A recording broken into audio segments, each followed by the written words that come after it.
Good evening and welcome to the Dollar Dogs and Beer podcast. I'm your host, Andrew, and we have a little bit of an unusual crew tonight. It's going to be an all-Miller affair tonight for, I think, the first time we've ever had it on this podcast like that. Todd was going to join us. Todd's feeling a little under the weather tonight. He said he'd try and hop into the chat and give some thoughts as he goes along, if he's able to. So, Todd, if you can, that's great. If not, no worries. We'll have you back on another time, bud. So, Alex, how you doing, man? I'm doing great. Happy to be on. I mean, I'm a Cubs fan. I got nothing to lose the rest of the season. I'm just here to talk baseball. And may I also comment on the nice haircut you had? Because last time you were on, your hair was past your shoulders, man. Looks sharp. Just cut my hair off. It was almost down my whole back. Whew. Dude, I couldn't do that. I could not do that.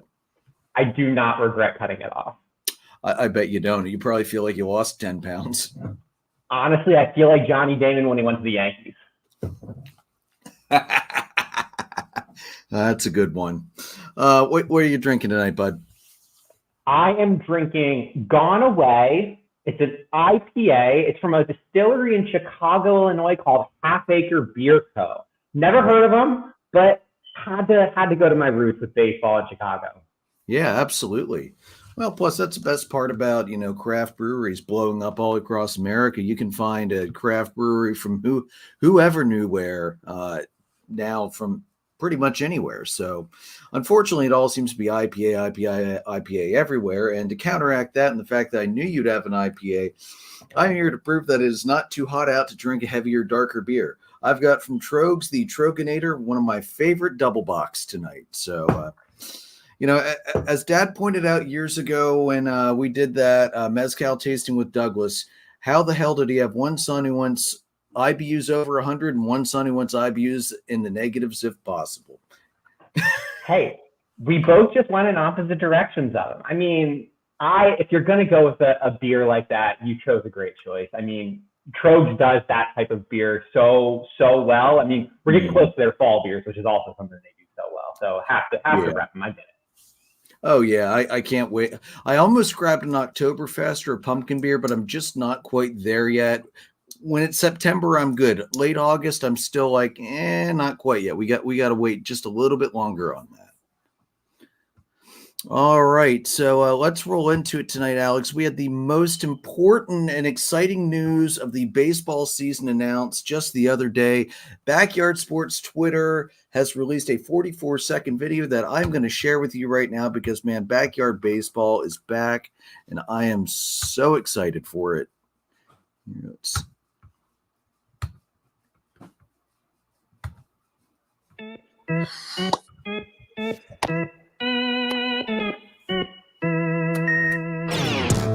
We back. Baseball. Ain't better.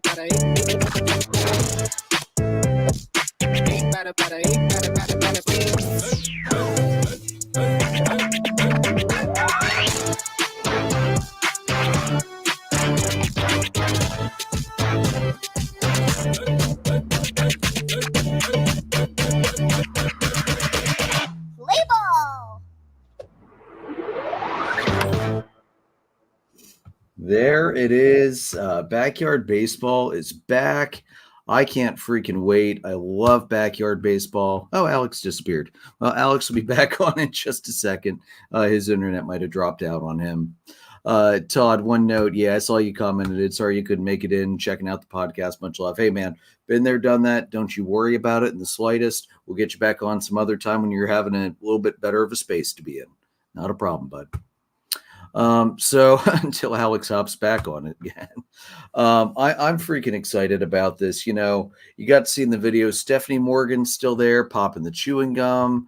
I wasn't sure I was wild about her being a pitcher. Hold on a second. I think Alex is about to hop back in on us. Give me 1 second here. All right, he's still waiting. Something must happen with his mic or his cam. All right, I'll add him back on in 1 second when he's available. Ahmed jumping out, jamming to the tunes. I love that. Pete Wheeler running over and almost falling. The classic Pete Wheeler run. You got to watch center field slugger Keisha Phillips, although she was playing catcher in the video.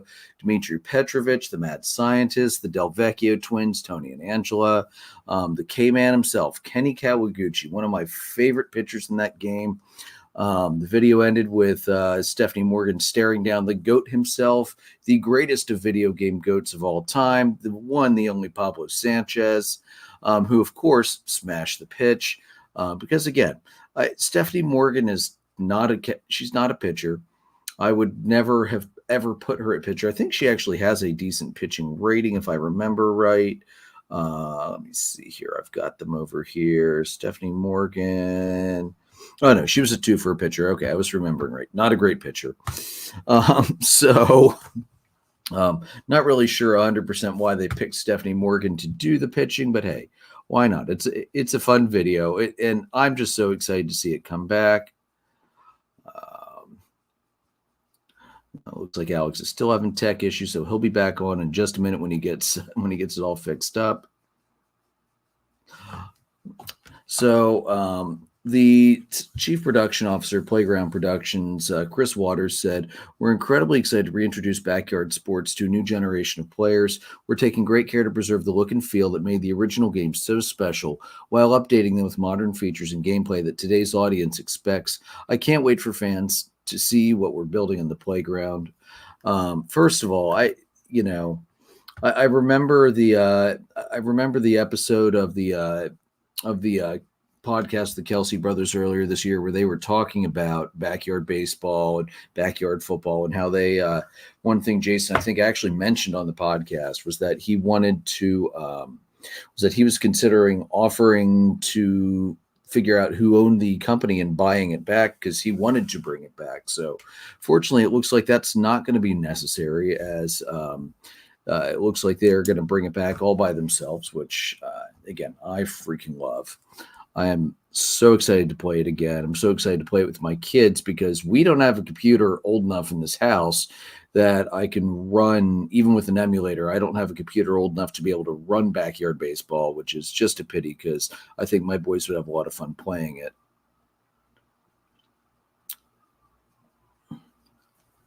All right, so I'll get more of Alex's opinions when he gets his tech issues resolved.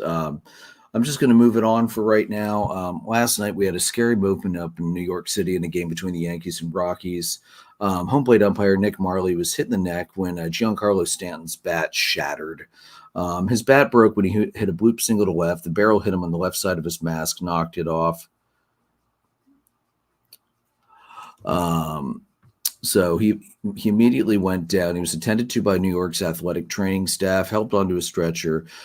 Mad props to the Yankee crowd base. Lots of applause from them as he was being taken off the field.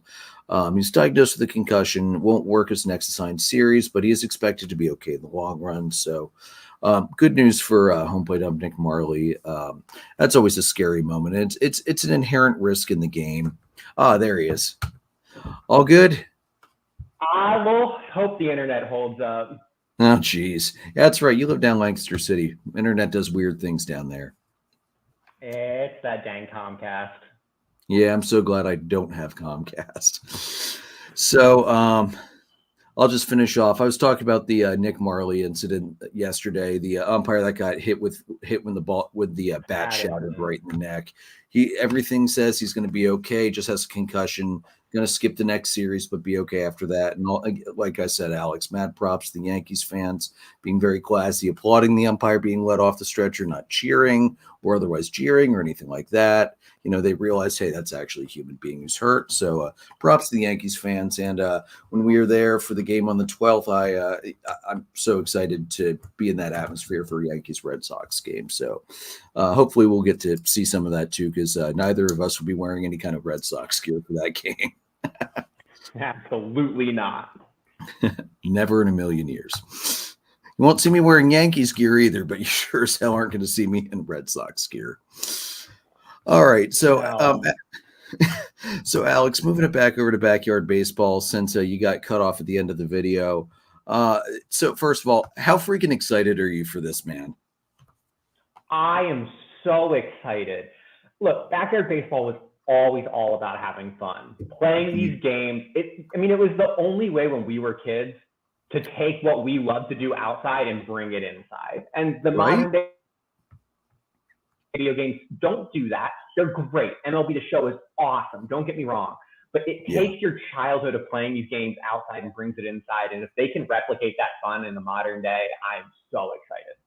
And from the video, it looks like they're going to modernize the graphics a little bit, but they're not going to do like a full 3D ultra realism. Because remember, that's what killed the original Backyard Baseball, because that's the end of Backyard Baseball coincided when like EA and some of these other big companies started making these ultra realistic games where, I don't know if you remember playing high heat baseball too much, but I remember playing high heat baseball with Dad, and the first high heat baseball game, good old High Heat 97, the crowd was literally just colored pixelated dots.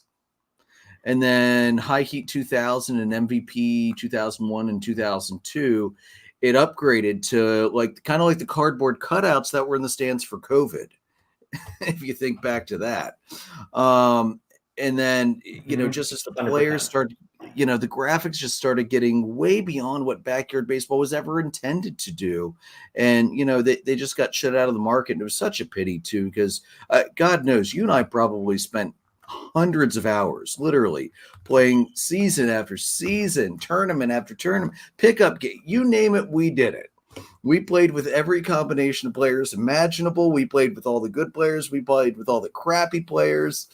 Oh, man, what a game. I always liked being the Mighty Wombats personally. I thought that was just a great team name. Plus, the Wombat mascot was absolutely hilarious looking. So who were some of your favorite players? I mean, Pablo Sanchez is a given for everybody, of course, being the GOAT. But who were some of your other favorite players when we played? Well, but see, here's the thing. Love all the players. They're incredible. Yeah. This game, every time you would play a game and you had to pick your team, it was really two games in one. And the first game was who gets to pick Pablo Sanchez, right? Like that's the first game in and of itself. That's the first competition. And so, I mean, that really very much makes or breaks how you're going to play the game and what your draft's going to be. Because if you have him, you can kind of just draft the best player available and he'll fill in the gaps and put him wherever you need to. You can even throw him at pitcher if you needed to, right? He's a pretty good pitcher despite the 3-star rating. He was a solid pitcher. But that's where pitching, it was all then positional. You got Pete Wheeler for first base. I mean, he's kind of the original Moneyball first baseman. Let's be honest, right? Like he really wasn't that good of a player, but if you could stick him at first, you could be successful there. Same thing with Kawaguchi. It was timing Pete's swing that was so damn hard. Him and Dante Robinson with the twisty leg swing. Oh my God. Those guys were the two but boy, if you could time them, they could crush the ball. But let's be real. Pete Wheeler, bunt. With that speed, bunt every damn time. And then steal second and third. Even Dante, he had speed too. He was another one that you could reasonably, if you get him on base, you're probably in a pretty good place. So I don't know. I love all of them. I always had a soft spot for Ahmed Khan, even though Ahmed was the better brother. Yeah. But Ahmed, as the little brother myself, I did always have a soft spot for him. So, there are players like that, but so much just came down. Dude, there's a lot of similarities between the Khan brothers and us. Let's be real, dude. There's a lot of similarities there. Except there's one difference. Yeah, I didn't walk around with that kind of headphones, man. That was the only difference, though. That said, though, I definitely noticed, though, Ahmed was always pretty good. Amir, if he didn't have Ahmed on his team, sucked. But if the two of them were together, it was like Ashley and Sydney Weber. They separately, they were maybe average, slightly above average. You put them together, and they were great. I love how they played the brother-sister role. And they also, you had to read the baseball cards, like Stephanie Morgan, how they had her pitching. No wonder Pablo Sanchez crushed it because, one, he's the GOAT, but two, Stephanie Morgan should only play at shortstop. She should not play anywhere else on the field. She is an awful pitcher and kind of deserved to have that ball crushed like that. But I always had her though. She was so good at shortstop. Her fielding made up for the fact that she was good at nothing else. Yeah. And then I always like Ahmed. I always put him at catcher because he actually his poor fielding was mitigated there because all he had to do was catch the ball, which it wasn't generally too badly affected by his 2-star fielding rating. Whereas if you put him in the outfield, he was more likely to be jamming out on the air guitar than actually catching the ball. I had that happen to me several times before. I was like, nope, you're going to stay at catcher, and that's going to be that. But you put him at catcher, and you have a situation, a late game play at the plate. You are sweating until he makes that play for you. It's a high risk situation, no matter where you put him in the field. Absolutely. Worth the risk, though, I think. How about Mikey Thomas? Great bat. Mikey Thomas, one of the slowest guys in the game, but oh my God, he could crush it like Sammy freaking Sosa. Because let's remember the era of the game we're playing. He could crush it 100%. Like freaking Sammy. He couldn't run for a damn, but when he threw it, it was a cannon. He was like, if you short hopped it to him in left field, he'd gun you out trying to steal from second or third every time. Yep. But right, that was the whole thing with him. I mean, and that was the whole thing with all of the players. Other than Pablo, every single person had a flaw. And you had to play around those flaws. And that was so much fun to scheme about how you could play around those flaws too. Because, I mean, even taking someone like Kenny Kawaguchi, great pitcher. Mm-hmm. Maybe you can get away with him at like first base or third base, but probably not anywhere else. And then batting wise, I mean, he was fine, but not spectacular. Yeah, he was well earned in a 2 baseball rating in batting. Let's be real. 100%. Yeah, but he had decent speed too on the wheels. Kenny had good speed. Like if he was another guy, if you needed him to lay down a butt and get to first, he could do it. 100%. Yeah. But, you know, it's fun because I feel like you always had your 1 or 2 players. Everyone had their favorite players outside of Pablo, of course. Yeah. And that was just your style of play. And I feel like modern day sports games, you don't have your style of play. You're playing to the game and the mechanics of the game, but personal backyard baseball. There was just this personal aspect to it that made it better than any other game out there.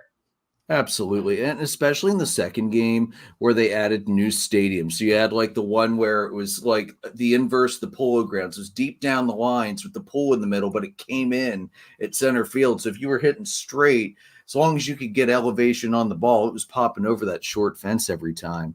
So like that was the time where you put Mikey Thomas in center field because the guy didn't have to run very far and you put speedy guys at the corners. I know like Keisha Phillips was always a favorite of mine. I mean, Keisha had absolutely ridiculous stats. 4 for hitting, 4 for running, 2 for pitching, 3 for fielding. I always put her in center field. So that way, if I had a slower guy in the corner, because I usually put Mikey Thomas in left field, she could cover the distance and she was huge. Like I had her rob home runs for me, at the fence. She would be able to jump up and nab a couple. Like she was one of the core players I always had. I always liked Jocinda Smith. She was such a solid glove in the infield. Ernie Steele was a great third baseman. And surprisingly, a decent backup pitcher if you needed him too. It was just such a great game and so well balanced. I mean, you only had 2 fours pitching, Kenny Kawaguchi and Angela Del Vecchio. And honestly, Angela Del Vecchio, she was so slow that her 3-bat, if she didn't hit a homer, it was a single. So that's why I always took the K-Man as my pitcher over her because I'd rather have the speed. The speed killed in that game. Honestly, Kenny Kawaguchi might be the second most valuable player in the game after Pablo Sanchez because his intangibles outside of his pitching, there was no one close. Yeah. And again, only 2 4-ball pitchers. Mm-hmm. So, it was great. Yeah, go ahead. It was great. But I think it is interesting. I love the sibling aspect of it. I think that's why you and I also partially loved it. The sibling aspect of it in the game, because it was always fun when you could get both siblings, but then it was fun when each of us got one of the siblings, because it just created an in-game sibling rivalry. And again, that's what I go back to. I don't care about the stats and all this performance metrics. This is kind of like the Nintendo Switch of video games. It's not the most powerful game console, but it's going to be the most fun every single time you play it. Absolutely. No doubt about it. So remember, Backyard also had other games in the franchise. They had football, basketball, hockey, soccer. Baseball was by far the most popular. I mean, it blew all the other titles out. But of all the other titles, do you want to see any or all of the others revived? I would love to see soccer revived. That was always my second favorite. Yeah. I'm a soccer player. It makes sense. Yeah. Well, and remember, for me, the football and the basketball. Mm-hmm. Oh, go ahead. I'm just saying the soccer. I always remember that freaking off the wall indoor tournament. That was insanely fun. Like you just got players with big cannon feet and just keep kicking them all around the wall. You wear your freaking opponent out because you pick speed and feet. And they were eventually too tired to keep chasing you. And it was so easy to run the score up on the AI. I agree. So I would love to have soccer come back. I also think from like a personality standpoint, soccer and baseball, it's fun bringing in a small amount of professionals into the game. Backyard basketball, I don't know. It's not that much fun bringing in LeBron James. I love LeBron James, but it's like there's that aspect of that isn't really, it doesn't add to the game the way that, when they had Sammy Sosa in backyard baseball, and it was, one of them, right? You weren't getting a full team of MLB players. Yeah, it was limited. It was Sammy, Chipper Jones, Larry Walker, Randy Johnson, probably Mark McGwire because it was that time. And there weren't really too many, and they made sure that it wasn't like the MLB players were going to over dominate because it was supposed to be the idea of MLB players as kids. So they were appropriately scaled back. So even if by some miracle you got to pick mostly MLB players, if you didn't get Pablo with those MLB players, you were going to get crushed, as it should be. Mm-hmm. So. Yep. Yeah, because Pablo was still the GOAT of the game. Yeah. Let's be real. Pablo's the GOAT of video games. I know everybody's going to say Tecmo. Nope. Pablo, if you put Pablo Sanchez, he could have tackled any running back no matter how you tried to zigzag out of that game. Pablo Sanchez is the video game GOAT. No doubt about it. He could take down James Bond and GoldenEye. Let's be real. Yeah. Oh, yeah, without a doubt. All right. So that's Backyard Baseball. I'm so glad it's back. Since Todd's not going to be on tonight, I'll skip the fantasy update this week since you're not playing in the league and are very loosely vested of that. So just a couple injuries that I did want to note from the last week. Once again, Atlanta had another player get hit by a freaking pitch, but this time Harris is day-to-day. Nothing's broken. Thank God for that. I am so well. I'm going to leave that for Read the Room Rant a little bit later. Mets right-handed pitcher Paul Blackburn has a bruised hand. He's on the 15-day IL. And Royals outfielder Hunter Renfroe has a right hamstring strain. 10-day IL described as a minor tweak. Very likely, per the Royals, very likely that he will just need a quick IL stint and then be right back on. All right, it's almost 9 o'clock. Let's bring the old man in and hear about some burgers. Old man, what's up, man? What do you mean, old your ass? Of course you are. Well, okay, fine. Well, it's all in the family night, isn't it? I know. It's pretty awesome. So you gave me a job, and that job was to find the 5 best cheeseburgers in MLB parks. And before I begin, I would like to point out that several minor league parks have extraordinary food, and I just couldn't include them because I'm lazy. But anyway, so I it's hard to imagine the 5 best cheeseburgers, especially because I haven't had all the parks. And even though I went to all of the parks, I need to slow down, and tasted their cheeseburgers. By the time I got to the end, the cheeseburgers at the beginning would be different. So, yeah. There's a lot of current trend in ballpark food. There are places where you can get hot dogs made of pea protein, PEA. And look, I love the fact that they're appealing to a diverse crowd and diverse audiences. Some of the multi-ethnic offerings look tremendous. I'm not eating chickpeas at a ballpark. I'm sorry. I love chickpeas, but no. But you do you, peeps. You do you. So there are categories of cheeseburgers and other types of food. There are, I think I'm still a cheeseburger. And then there's, I started as a cheeseburger, but now I'm a mutant. And I ignored the mutants. You can go to one park and get a 2-foot long, I don't know how long 2 feet is. My camera's small. You could get a 2-foot long burger log. And I'm just going to let that sit. So, going through some parks and some burgers, and then at the end, I'll tell you which ones I might want to try. Rogers Center. They have basic burgers and fries. No photos in their website. No photos on Yelp, really. It's probably fine, but they have poutine. What are you doing at the burger line? Oracle Park lists both cheeseburger and bacon cheeseburger options, but bacon is only available at the club level. That is the least valuable incentive that I have ever seen. 75 cents worth of bacon, but only at the club level. Comerica Park has Green Dot Stables sliders, which use Velveeta cheese, if you're into that, and I'm not.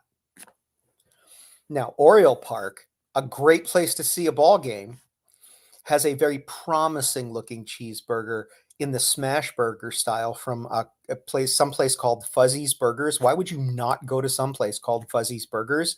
Definitely a contender. Citizens Bank Park, which is one of the best places to see a Braves away game, is they have a Schwarburger. I can't say it with a straight face. That's a great name for a burger. I don't know if it's any good. You could get a ton of stuff on it. I mean, it's Philly. You can get per extra of everything until they have to cart you out on a gurney. But, Now, Truist, they embrace their Southern heritage. They have what's called a 4-bagger. Again, we're just going to let that one go.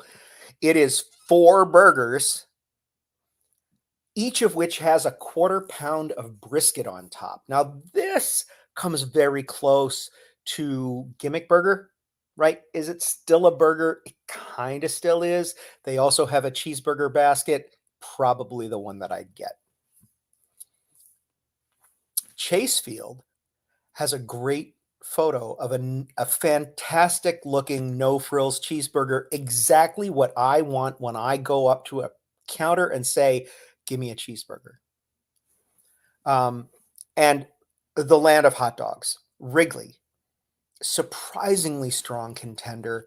The Big W Burger, it's got patties, cheese, lettuce. It appears to be smash style. You can get some fried onions, but it's still a cheeseburger. The Smokehouse Burger, Smash Burger at guaranteed rate. What are these names? Looks great and has the option for beer cheese. All you had to say was beer cheese. You had me at beer cheese. Great America's offering includes Glears, Get Us sliders. They look interesting, but you can also you can order a mail order kit that comes with all the things you need to make these sliders. I mean, I was a band director for a lot of years. I sold a lot of fundraising food kits. And this kind of looks like one of them. Maybe it's good. If I was there, I might try it. But at Progressive, you can get the Brew Kettle Wisconsin burger because Ohio knows that they can't do it that well. And it looks like a good solid Midwestern burger with no frills. Minute Maid Park, Shake Shack. Boom. Kaufman's Fields ballpark burgers look exactly what I want my cheeseburgers to look like. A little squished bun, nothing fancy, no brioche, a double patty, lettuce, tomato, and pickles. Done. Southern California does not seem like a place that would feature burgers. In-N-Out, never mind. The Angels have a burger that one reviewer on Yelp said reminds you of a high school stadium burger. Not great, but nostalgic. The hot dog obsessed Dodgers have Shake Shack if you'd like. Can I just have one of Danny Meyer's paychecks? Please, just one. It would set me for life. You can get a burger on King's Hawaiian Buns if you like sweetbread, and you should. Here's another name, Lone Depot Park. Are you kidding me? You're going to go to the game. You're not sure who to get your next loan from. So you decide to go to Lone Depot, a place that spent all of their profits on naming a stadium. Not so smart. Anyway, a couple of generic burger places, nothing stands out. American Family Field reassures me that the Midwest still understands burgers. The Story Hill half-pound burger is made from Wisconsin beef, and it stays true to its identity. Target Field has a poorly reviewed Red Cow Ultimate Burger. The veggies are apparently limp. Some people have that problem. As in football, Wisconsin beats Minnesota. The Mets may not reward their fans on the field, but the Juicy Lucy burger by Adam Richman looks satisfying. Maybe they should call it the consolation burger. Yankee Stadium has a Bobby's Burgers by Bobby Flay, because of course they do. And if you're old and cost a lot, you're at Yankee Stadium. But they also have a 99 burger, which they now make 199 of, that looks amazing. If you can get one before they sell out, I'll let you know in September. PNC has a Cannonball burger. It looks fine, but they have dessert pierogies. What are you spending money on a burger when you can get dessert pierogies, please? T-Mobile has burgers. They look just fine. You can either get the big Woody or the little Woody. I was in the pool. Busch Stadium's photo of a cheeseburger looks like it would show up in a high school cafeteria. 0 stars. But honestly, I mean, you're in St. Louis. If you're not getting barbecue, you deserve what you get. Tropicana Field apparently has burgers, but nothing really noteworthy. Get the Cuban sandwich. Wake up, people. Nationals Park has Screech Burger sliders. Screech Burger. Wasn't he a character on Saved by the Bell? 90s people can remind me of that. You may be glad that they're small size sliders in case you don't like the 1,000 toppings that they put on top of them. I still don't know how you eat them. Coors Field has the Helton Burger, an unadorned cheeseburger served with a side of delicious looking onion rings. Basic ballpark burger, nothing wrong with that. Oakland Coliseum has very little available on the quality of their cheeseburgers. Their concessions are mainly provided by the Aramark Company, which doesn't seem to upset the 15 people that go to their games. Petco has somebody called Who Dad's Burgers. But it also looks like, you know how they make those milkshakes and they put all the stuff on top that's not really a milkshake? Well, these are what these burgers look like. I mean, You can't eat them. You can't taste the beef. And you're going to look like a 75-year-old with Parkinson's when you're done. Globe Life Field has a Whataburger. Their menu looks like Burger King from the 80s. It really does. I don't know if that's a good thing or a bad thing. They're Tex-Mex. Do that. I would try Fuzzies at Oriole Park. It looks great. It's called Fuzzies. Chase Field, the Yankee 99, the Brew Kettle Burger at Globe Life, that standard burger at Kaufman, Story Hill Burger, the half pounder at American Family, and the Smokehouse Smash at Progressive would be my top 7 to try. I haven't had any of them, but that's my take on reasonable cheeseburgers from the Big 30. I love There it. you go. Wait. I want to go back a second. You said earlier on Wrigley has a surprisingly strong entry. We do everything well except put a competitive team on the field. That's not surprising that we have a good burger. I understand that, but you have to realize that I was placing that in the context of Chicago as a hot dog town. Valid. Dude. Wrigley dogs, aside from Dodger dogs, which don't even get me started. No, Wrigley dogs is a place that I would expect to be inundated with dogs, perhaps not pay attention to the other things, which is why I thought it was a little surprising. That's all. Fair enough. That's valid, I guess. I got to tell you, I'd absolutely try a burger smash with a bunch of brisket on top of it. I don't know if I could finish 4 of them, but that's like a family meal. Well, that's the South, though. Come on, man. It's their heritage, baby. They don't cook small down south. Oh. All right. Hey, Todd just hopped on. Looks like he's feeling better. Hey, Todd, how you doing, man? Yeah, I am doing better. Like, I'm still coming down a little bit, but feel good enough to join. Good. So what's your favorite ballpark burger? Oh boy. Obviously, I can't really say the Mets because I don't get their burgers because they have a whole bunch of other stuff. Namely their pastrami on rye and the Pat LaFrida's filet mignon sandwich, which is so delicious looking. For like $20. I forget what it is, but it sounds expensive. But considering you get at least like 10, like half a pound of filet, like cooked to perfection with cheese on a bun, I'm like, that's so worth it. At a ballpark, are you kidding me? Yeah. Again, it's the Mets. They have to get something to get you in the stadium. That's fair. Look, man, they're in the wild-card race, bro. Okay. It's all good. We were ahead of you. Well, we were ahead of you anyway, but, there's still time. We're in the end of July. You remember. Okay. We were in the top wildcard spot.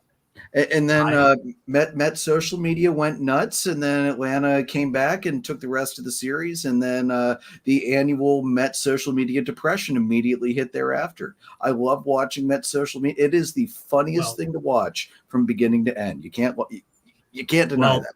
Well, a team's social media reflects their fan base, and that's just kind of how we are. We're not grounded in reality whatsoever. We're grounded in our emotions, and that's just kind of the way it is. But remember, in June when they started getting, but we take it to an extreme, because it's New York. True. That's the choice. Now, remember in June when we started to get really hot, when Grimace was all the rage, the social media absolutely just jumped on that, and it worked out really well for them at that point. So we just got to wait for hopefully there's another wave coming up in this last month of the season. So purple uniform might help. As far as the reviews for burgers go, like burgers aren't like my number one choice for food when I go to a ballpark, but I do agree with the ones that I have gotten at the ballparks that I have been to. All right. Cool. All right. Well, hey, thanks, man, for popping on and talking about the cheeseburgers. I appreciate the work that went into the research for it. And hopefully we get up to Yankee early enough for you to try the 99 burger. Absolutely. That would be great. All right. It's been so much fun, and I'll let you guys to it. Have a great night. Take it easy. Bye. Oh man, yeah, I cannot wait for that Yankees game. That's going to be a lot of fun. First time I'll ever. Alex, is it your first time a Yankee too? No, the Yankees it was either the ALDS or ALCS. I saw a Yankees Tigers game about a decade ago. This was back when I think the Tigers had Verlander, Scherzer, and I think they had another player who either had or would go on to win a Cy Young. It was a wild time. It's a beautiful stadium. Yeah, wild to think about how good those early 2010s Tigers pitching staffs. They were nuts. That was ridiculous. All right, before we transition out of burgers and into the next thing on the topic sheet, one more happy thing I want to show from the Little League World Series that just ended yesterday. Give me 1 second here to share this, guys. Alexander with the runner at second base, Norton. He gets it down. Oh, it's perfect. He's throwing away. Right there, he's going to win the Little League World Series championship.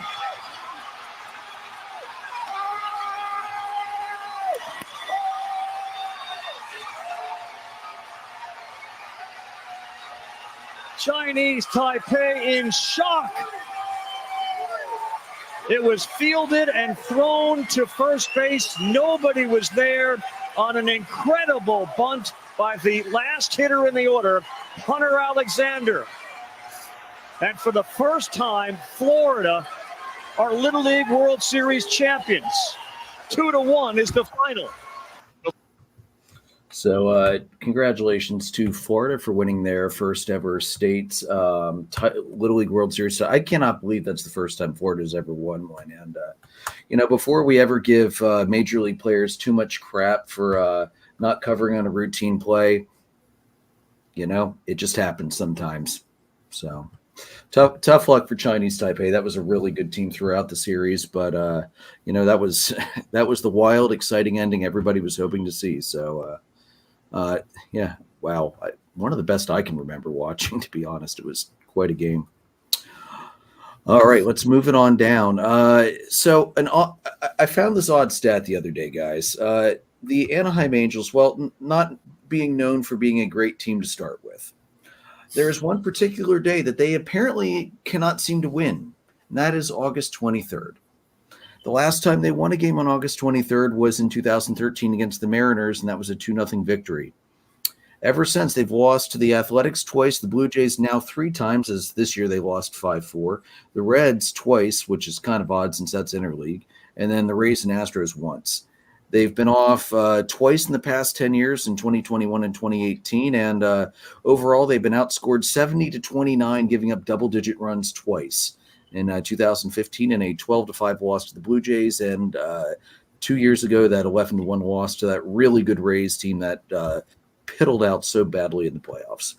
So, all I got to say is, sports book guys, the streak's going to have to break sometime, but I feel like this is just too oddly hilarious of a coincidence for it to be anytime soon. So keep betting against them on August 23rd until they prove otherwise.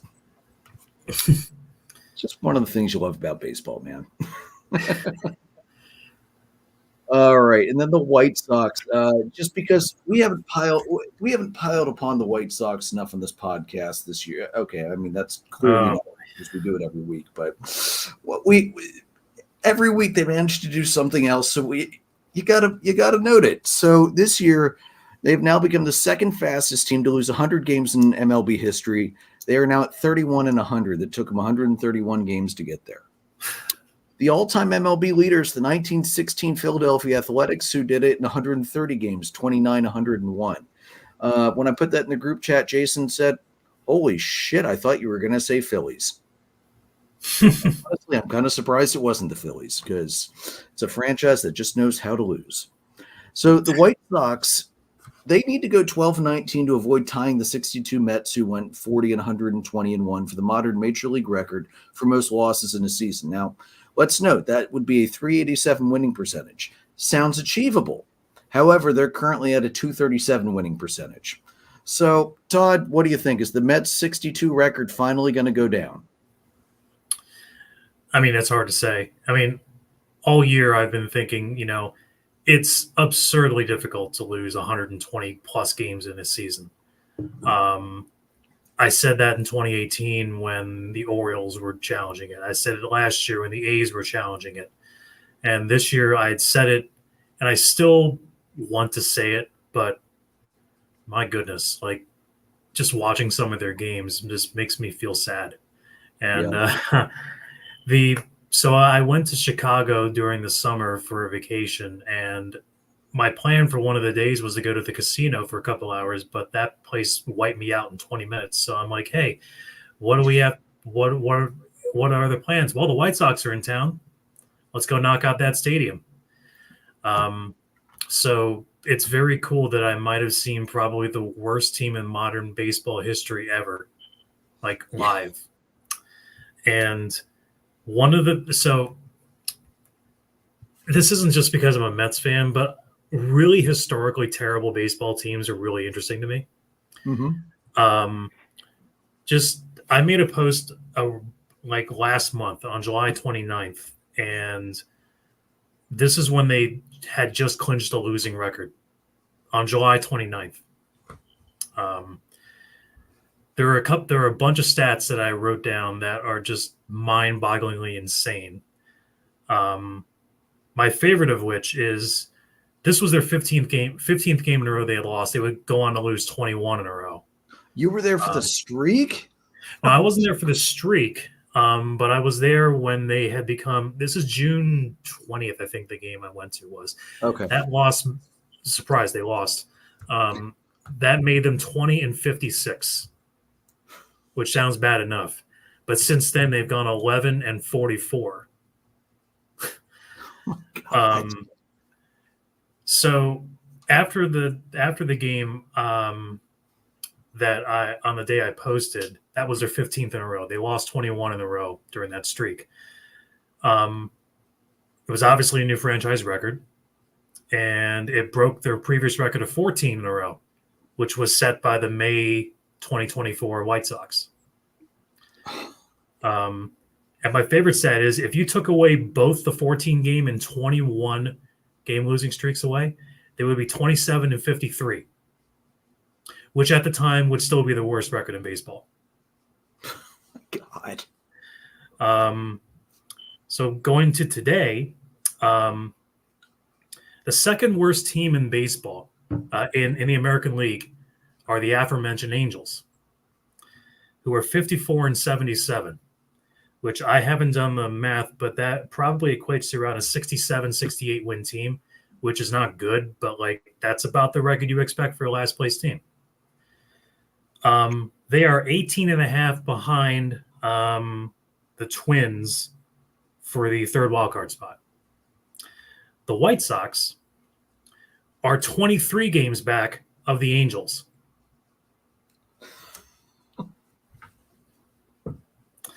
I can keep going. That's what, 41 and a half, 42? They are 41.5 back. Oh, Jesus. The second lowest scoring team in the American League are the Tampa Bay Rays with 502 runs scored. The White Sox have 408. And when the Rockies won I think by the time the White Sox won their 30th game, every team in baseball had at least 44. I think, something like that. My God. So I could keep going on and on and on, but like the White Sox are everything that someone that loves extremely horrible baseball teams, like it's given me everything I could have hoped for.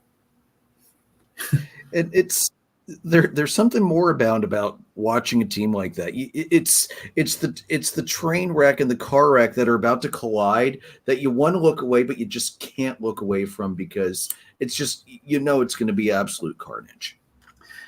And the best part is that like it's not like the entire team was awful. Like their 1-2 punch in the top of the rotation was actually pretty good. Like Eric Fetty was having a great year. Mm-hmm. Probably his best year in the majors, I think, up to this point. Yeah. And Garrett Crochet, who you want to talk about shooting yourself in the foot. When he's healthy, he's one of the best pitchers in baseball. I mean, he was pitcher of the month, I think, in June or July or one of those months. Yep. And I looked, Eric Fetty, I think at the end of July, by the time he was traded, had a WAR of like 4.6, 4.7. And if you think back to 2005 when they won the World Series, their highest WAR was like 4.9, and that was Mark Burley. Mm-hmm. So what that tells you is that 2005 White Sox team didn't have superstars, but literally everyone on that team was dangerous. This team, there are two guys that are pretty good, and everyone else, we won't go into them. Yeah. When he was traded, he had a 7-4 record with a 3.11 ERA. I mean, he was clearly not the problem. No. I mean, we'll see. Like they're just saying, hey, well, what can we get for him? And yeah, when you're this bad, you have to. Yeah, exactly. And but as far as getting to 120 wins, I really don't know. I honestly don't know. But they've given me no reason over the last 2-3 months to believe that they won't. I mean, you got to consider they're going to be shutting Crochet down at some point. He's never pitched this much. No. So, and why waste the arm on a lost season?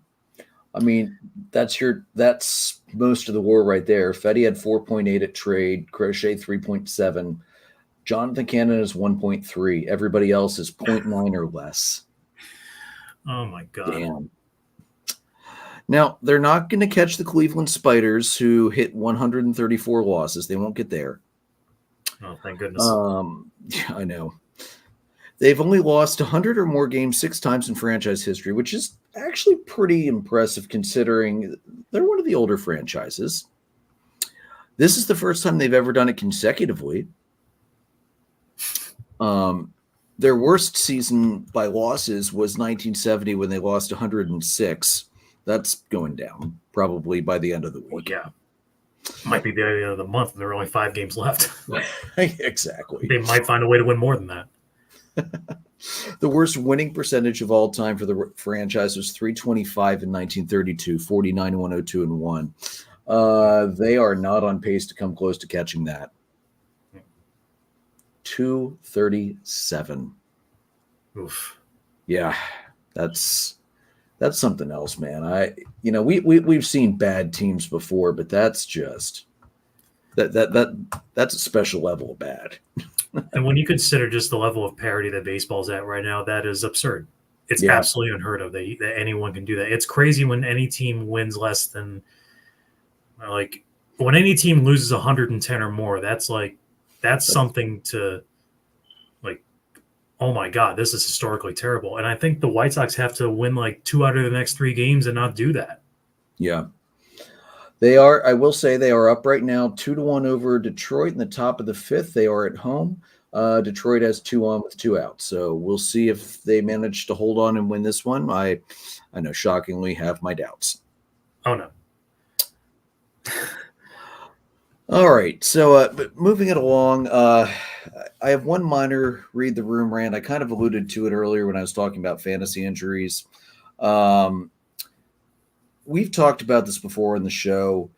They need to get together in the offseason. MLB, they need to get MLB, current pitchers, retired pitchers together, come up with a solution that gives pitchers enough stick that they can control these ridiculously high velo, high spin pitches, because I am so damn tired of my team that is getting hurt at a ridiculously unheard of pace this year. I am tired of seeing my guys continuously get hurt. And Atlanta's batters always get pounded inside because they've got so many power bats. I get that. Can we just get to a point where pitchers can control where the stupid baseball is going when they're throwing at 97.5 miles an hour? Because the number of injuries for play, not just Braves, across the league, the number of players getting hurt because of inside hit by pitches, not intentional, obviously, because of trying to pitch inside when they have no idea where that baseball's going. It needs to stop, because as much as I hate to give Bryce Harper any credit, he is right. The game of baseball is better when all of the stars are on the field to play.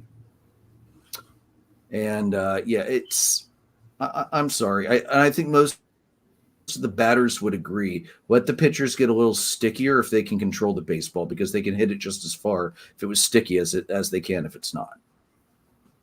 What do you think, Alex?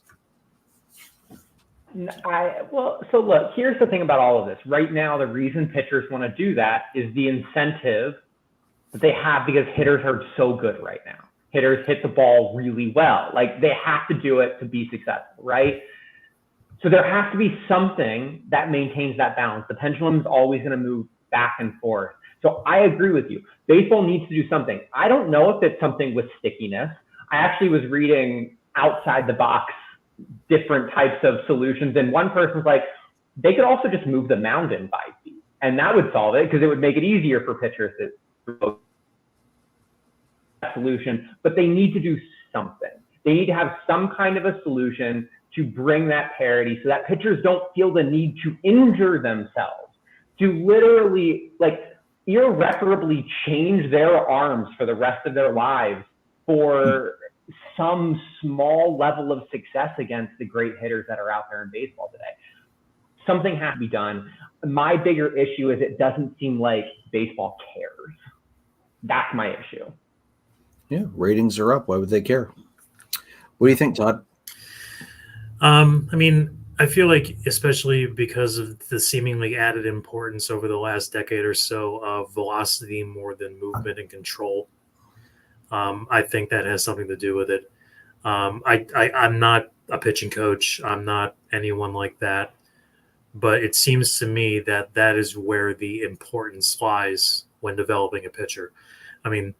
That explains a lot of things. That explains why so many pitchers are blowing their elbows out, and whenever they see a guy like Paul Skeens or Ben Joyce or, John Duran or anything like that, they see a ticking time bomb. Like, within the next 12 months, their elbow's going to be blown out, and they're going to be out for a year and a half for Tommy John surgery. So, like, with that, I feel like the trend is moving towards trying to, train pitchers to be more control and don't rely on the velocity as much. I forget the name of the guy, but the Marlins were facing the Mets last Sunday, and whoever the pitcher was for the Marlins, I forget his name. Like, his sinker and fastball, like, maxed out at like 88 miles an hour, and he had a curveball or sweeper that was like 72. And he only gave up like 2 runs. So it's like, you can be successful with that stuff. Mm-hmm. But going back to the perceived lack of control, I think that the seemingly added importance to high octane speed, as opposed to really knowing where the pitch is going and what the pitch is doing, I think is contributing more to it than that. Whether or not you want to make the baseballs more grippable, more sticky, whatever it is, I don't really have a super high opinion on either one thing. But I feel like if the trend for pitchers is to rely more on control and less on velocity, I feel like that might kind of naturally let it go away. Yeah, it feels like we're training throwers anymore, not pitchers. Mm-hmm. And that's something I've heard Greg Maddux say in interviews over the recent years. And he would know better than anybody, because the man was a wizard with control. Mm-hmm. I mean, the start of the game, the outside part of the zone is on the black, and by the end of the game, it's 3 feet into the other box, because he was so good at just slowly moving it out. Mm-hmm. Yeah. And he was just brilliant. I watched an interview earlier today, actually, with Maddux and good old Eddie. Oh shoot, is it Rosario? Is that his catcher? Perez? No, Blanco. Eddie Blanco. Okay. His personal catcher with Atlanta followed him when he went back to Chicago, and I think followed him all the way out to the Dodgers and Padres too, if I remember right. Henry Blanco? Yeah, Henry. Thank you. Yeah, because he was a former Met too.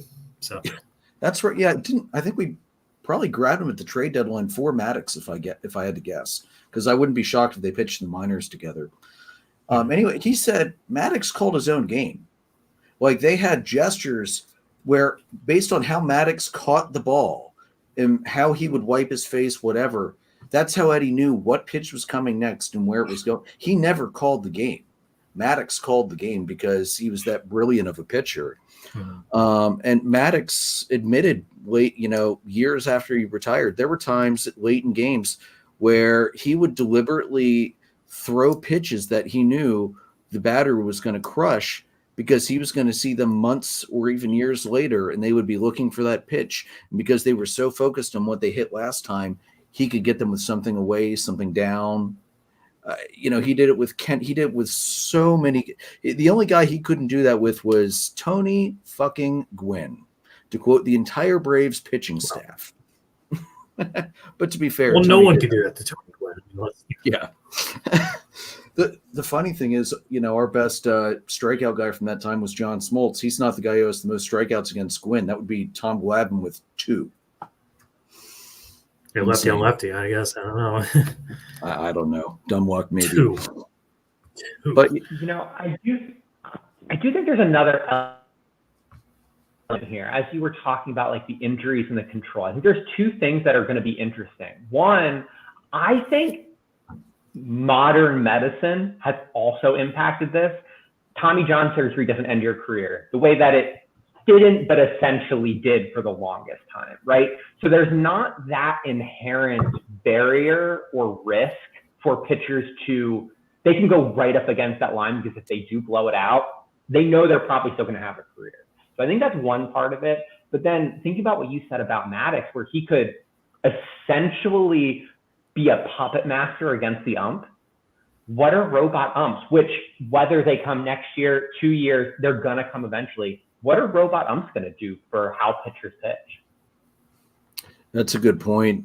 I hope we see the challenge system first, and I hope the challenge system is enough, because Jason's he's seen it in action down at Camden. He was just there last summer, and he said it's like how tennis's challenge system is. It takes 15 to 30 seconds. It shows on the board. It's immediate, and you keep going with the game. It's less of a delay to the game than a replay is right now. So I really hope we see that instead of robo-umps. I would much rather see that, because the robo-umps are not always right. And the umpires have the authority. Like, I was at a Barnstormers game a couple years ago where they were testing the robo-umps. And the home plate umpire does have the authority to overrule the robo-ump if it gets it wrong, because sometimes it does, because the tracking systems are not perfect. This is not military grade tech. It's military grade throwaway tech. And I did not see the umpire overrule the robo-ump once that night, and there were a couple times that they should have, and we were sitting in the outfield, so I had a pretty good view of home plate and was like, I think that probably should have been called, but so that's not perfect either. That's why I like the challenge system. It's quick, it's limited. I think it's six wrong challenges and you're done, and why not? And the batter, the catcher, and the pitcher can initiate it, and you have like a couple seconds. If you go any longer than that, you can't initiate it. So there's already rules in place for it. I would rather see that than the robo-umps. But yeah, and it's true. Like the internal brace procedure is so much faster recovery than your traditional Tommy John. It can't always be used, but it's very effective. So We'll see how that keeps going, Alex. You're probably right on that, but yeah, I would like to see guys go back to pitching again over just throwing. As much as I love watching guys pump 99-mile-an-hour gas, I have a lot of appreciation for a guy that can barely crack 90 but can paint the corners like nobody. Of course, I also watched Jamie Moyer for most of his career, so that might be why. Don't forget Tim Wakefield. Oh, dude, I could still throw a knuckleball if I had to. I love knuckleball pitchers. Can't throw the split-fingered fastball. I think my elbow would break if I tried that, but I could still throw a knuckleball. So, Alex, some things I noted about the Cubs. Their record in one-run games last year was 21-24. This year, as of last week, was 17-25. I didn't look to see if they did any better or worse this week. As you know, they fired the manager. My bigger question is, why does Jed Hoyer still have a job? Because you did next to nothing to fix the issue from last year that you already knew was an issue. You know, when Theo was leading the team, very rarely was the conversation based around why does Theo have a job? What did Theo do that was wrong? He would be open about his mistakes, and there were things he did that were not good. He was not perfect, but it was rarely about that. It was the conversation at that time was usually the Ricketts are horrible owners. Why does Jed still have a job? The conversation is no longer the Ricketts are horrible owners. The conversation is now Jed is a horrible president of baseball operation. That's why he still has a job. The Ricketts don't actually care about investing as much as they need to be a consistent winning team the way that the Dodgers are, the way that the Yankees are, even though we have the resources to do that. It's about us essentially being good enough to make the decently most amount of money that we can. And Jed does that really well. He's an incredibly efficient president of baseball operations. I'll give him credit for that. He's really efficient about not making us the absolute worst team, investing just enough. He's really good at that. And that's why he has a job, because our values aren't what a baseball team's values really should be, in my opinion, but he does what the owners want really well. Yeah, that's fair. Well, and it also helps the White Sox are so bad right now. I mean, the Cubs could be even worse and nobody would notice because the White Sox are so bad. Okay, but here's the thing. The rest of baseball is finally learning what the Cubs have always known. The White Sox are always just horrible. Even when they win the World Series, no one likes them. They're horrible. No one cares about them. This season is just highlighting that fact for non-Chicago baseball fans, where Wrigley will always reign supreme, even when we are last place and they are first place. So, along that same vein, like I did ask a question some time ago, like, does anyone remember any member of the 2005 World Series team? And the first answer I got was Jim Thome, who wasn't on the team until 2006. Yeah. No, he was after. I would have remembered Burley, but that's because I remember pitchers. Yes. That's probably Burley, just about it. You had one thing I remember from that team was that after they lost the first game of the ALCS, the Angels, they swept the next four, and all four of them went the distance. You'll never hear that now. But no. It was Burley. Jose Contreras was a part of that team. John Garland. Yeah, Garland. Canerico. Freddie Garcia was the other guy. AJ Pierzynski. Of course, AJ Pierzynski. Pierzynski. Paul Canerico, one of the most underrated first baseman of all time, in my opinion. Yeah, no doubt. Just because he played at the White Sox this whole time. What? Yeah, I think that's a fair assessment. It's not his fault.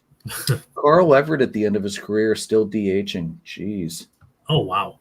That's wild to think about. Mm-hmm. Who was the closer? Oh, Dustin Hermanson was the closer that year. Yeah. Yes. There's a wily veteran for you. He had more saves than strikeouts. In 57 and a third innings, he saved 34 games and struck out 33 batters. Talk about pitching to contact. That's the kind of thing that needs to come back in order to save those elbows. Don't worry about the strikeouts, man. It's true. Just pitch to contact. I think that defense was pretty good too. I mean, they had to have been. Yeah, they did have a good defense that year, but yeah, that's boy. Ozzie Guillen was just he could get something out of nothing better than almost any manager. Wow. Yeah. And now he's a color commentator. He does the post game now for the White Sox, and his commentary after a lot of the White Sox games is just like it's comic gold. He's probably getting unhinged. Alex, what were you gonna say? I mean, he's never been hinged, but he's more unhinged than he ever has been. That's fair. But he actually gave, which they've never had other than when he's been there, really. No, I wonder for injuries. Okay, hear me out on this. It's not necessarily going to make sense, but I think it makes sense. To fix pitcher injuries and have pitchers pitch the way we want them to, they should bring steroids back. Here's why. Think about it. Okay, trust me. No. Hear me on this. Okay, you bring steroids back, and it's going to bring the excitement, the adrenaline of all these power hitters, which we don't really have anymore. Right? You don't have the excitement, that adrenaline from hitters the way that you did back in the steroid era. Like, that power has almost, in some ways, like when you think about like the true power players, has gone to people who are pitchers, who are those power pitchers. Paul Skeens, like, you think about it. So if you switch that over to the hitters, bring steroids back, it's going to take the pressure off the pitchers to do that. Trust me, bring steroids back. It's going to solve it. This is why I like having you on, because you always are guaranteed to give me at least one absolutely unhinged opinion per episode. And that might be wilder than some of your preseason predictions during the NL Central episode this year. Really? Steroids? I said Mark Leiter might win the Cy Young. Yeah, I know. Yeah, I think steroids would. First of all, I think steroids will solve a lot of problems for baseball. I know it's wrong. I know we shouldn't be encouraging steroids. It's not healthy. I'm not really saying we should have people take steroids. Just saying. Well, beer does lower some bad emotions sometimes. Along the same vein. Oh, geez. Alex, sure. I got nothing, man. So, Alex, we got to see Javi Baez make his return to Wrigley Field, got a nice standing ovation from the crowd, then promptly struck out as is typical Javi Baez. And if I remember right, went over 4 with 4 strikeouts for the game. Any thoughts on his return or any thoughts on Javi in general? He was the player from 2016 that I thought it was most important that we trade. He was the one who was never going to age well. He was the one who's never going to be worth his next contract. He was the one who was always should be traded, even though he was the most exciting player on that team and it wasn't close. But it's good to have him back. I'll always have a soft spot for him. He is the most exciting Cubs player we've had since Sammy Sosa. Since Sammy Sosa and Mark McGwire were going through their home run competitions, there has not been a more exciting Cubs player other than Javi Baez. And so I love him. I have a soft spot for him as a Cubs fan. I'm glad we're not paying him. As the guy that got Baez in the trade, I'm going to have a different opinion on that. But, well, I shouldn't. So Baez as a player, I mean, he wasn't bad with the Mets. He did produce for us and gave us – he performed pretty well for the Mets. Certainly performed better for the Mets than he has for Detroit. I mean, that's kind of obvious. But just the fact that we gave up PCA is just still kind of – it's just gnawing away at me, Although thank you for Trevor Williams. He was really good for the 22 team. But I would losing say PCA was Theo awful. Epstein is genius. Yep. Yeah. That was a genius move. Oh, yeah. And we had Billy Epler, so, I mean, that was like taking candy from a baby. So true. Yeah, I mean, Javi slashed 299, 371, 515 with the Mets after the trade. He definitely produced. Yeah, 9 homers in 47 games, 22 ribbies, stole 5 bags. Yeah, struck out 53 times, but we don't need to talk about that. 53 times in 2 months, that's nothing. I know. That's usually a month and a half for him. So that team in 21, that team had way more issues than Baez or offensive production. And, that was at that point through the end of July into August, we were basically like miracled into first place. We stayed in first place for way longer than any team of that caliber should have. And then once the trade deadline hit, reality set in and we sank like a stone. But it wasn't Baez's fault. We just had way more issues than we could really take care of. Yeah, definitely not your fault. Well, that and Atlanta came out of nowhere, caught ridiculous fire after losing Ronald Acuna Jr. and just I don't want to talk about 21 anymore. That wasn't great. That's a great year. What are you talking about? So, you two, speaking of PCA, he just hit an inside the park home run and was around the bases in 14 seconds. Uh-huh. Damn good time. What do you Yeah. think? Who's the faster Cubby, PCA or Javi? Agility wise, it's Javi. Straight speed, it might be PCA. I don't know. But there was no one, you could not put PCA at shortstop and have him make some of those agility moves that Javi was making. It just isn't going to happen. So I think it's different levels of speed. I do think, too, Javi's a much more instinctual player. PCA is a much more intelligent player. So that plays into it as well. Yeah.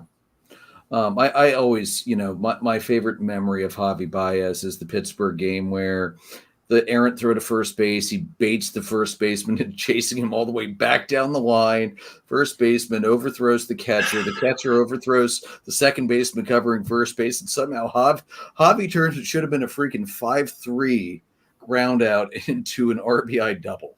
I mean, I know it was, with the errors, it's not a double, but it was essentially a double with that play. Every time I watch it, just confounds me every time I see it. On first. There's always a force at first. It's that's exactly it. It's not because Baez is a magician, even though it is his nickname, and he is a magician in that way. But like literally anyone running down to first with 2 outs, why is the first baseman trying to tag him out? Like, what in the world was he? I forget his name. I don't know. I don't know who the first baseman's for Pittsburgh's name is just as well, because he kind of deserves that for that boneheaded play alone. And just for it to happen the way it did just was the cherry on top of it all. I'm just like, every time I watch, I laugh and I also get angry at the same time, because I'm like, this is not how baseball should be played, obviously. Oh, so good. All right, so we're skipping down on the farm this week. Minor League Baseball has not updated their stats this week. Even as Jason was driving to the Phillies game tonight, they had not updated last week. So we're going to skip down the farm this week. For Bring Out the Good, though, a great story I found. Brady Feigl of the Pirates, he formerly actually played in the Atlantic League for the Lexington Legends, although they were called the Counterclocks at that time. He finally earned his first Major League Baseball call-up at age 33. He said, quote, "It means everything, the blood, sweat, tears that I've gone through over the last 10 years that I've been in this case. It's nice to see it finally pay off." This dude's been so close so many times. He was an undrafted free agent with the Braves back in 2014. He made it as high as AAA by 2015. He reached AAA again with the Rangers, and then the Padres drafted him in the minor league Rule 5 draft, but he never played. First because of COVID, and then because of a 21 injury that sidelined him for the season. So he went and played independent ball in the Atlantic League. He played with Long Island. He played with the Spire City Ghost Hounds, and then the Legends. He also played winter ball, and that's where the Pirates noticed him, and they signed him this past January to a minor league deal. And he pitched really well in AAA this year. 3.83 ERA, 62 strikeouts over 51 2/3. Fastball around 93, curveball and slider with good spin, about 2,500 RPM. And he mixes in a nice changeup in there too. So he didn't come in yesterday against the Reds. Hopefully they bring him in sometime soon. I really hope this guy gets a chance to play. Let me pull up the calendar here quick and see if he did get into the game tonight. Oh my God, dude. Cubbies are killing the Pirates tonight. It's 18-8. So I'm assuming he probably did come in at some point. Yes, he did. Wow. Beating the Steelers. So, yeah, wow. So Feigl did not have a great major league debut tonight. He won an inning in 2/3, 7 hits and 6 earned runs and a home run. So not exactly the debut he wanted, but hey, he made it. He did more than most of us will ever be able to say, because he actually made it to the show. So sorry for him that it wasn't a better outing, but I am glad to see though that he at least did get a chance to pitch. So that's what I like about this. Dream come true, man. That's always it. Yeah, to get to AAA that many times and not make it, that sucks. It does. It really does. Like, just props to him for not giving up along the way and saying, "No, I'm not doing this," or just, I wouldn't have I wouldn't blame him for quitting after that. I really wouldn't. As much I love baseball, and I feel like if I got that close that many times, it would be really hard to keep doing it. He really loves it. He must really love it. All right. So keeping it in the minor leagues, Gastonia, they are finally down. Yeah, I know, right? Well, that's high A ball at this point. We're going to talk about double A, which is what the Atlantic League is theoretically. So Gastonia has been trying to pick a new name for the club. So let me pop the wide screen here for you guys. Here are the finalists. You have, drum roll please. You have the Chili Pep. Oh, come on. Here, there we go. You have the Gastronauts. You've got the Gastonia Bologna. You've got the Gastonia Galactic Dinos. You've got the Gastonia Ghost Peppers. You've got the Gastonia Zombies, Zombees, with a zombie yellow jacket.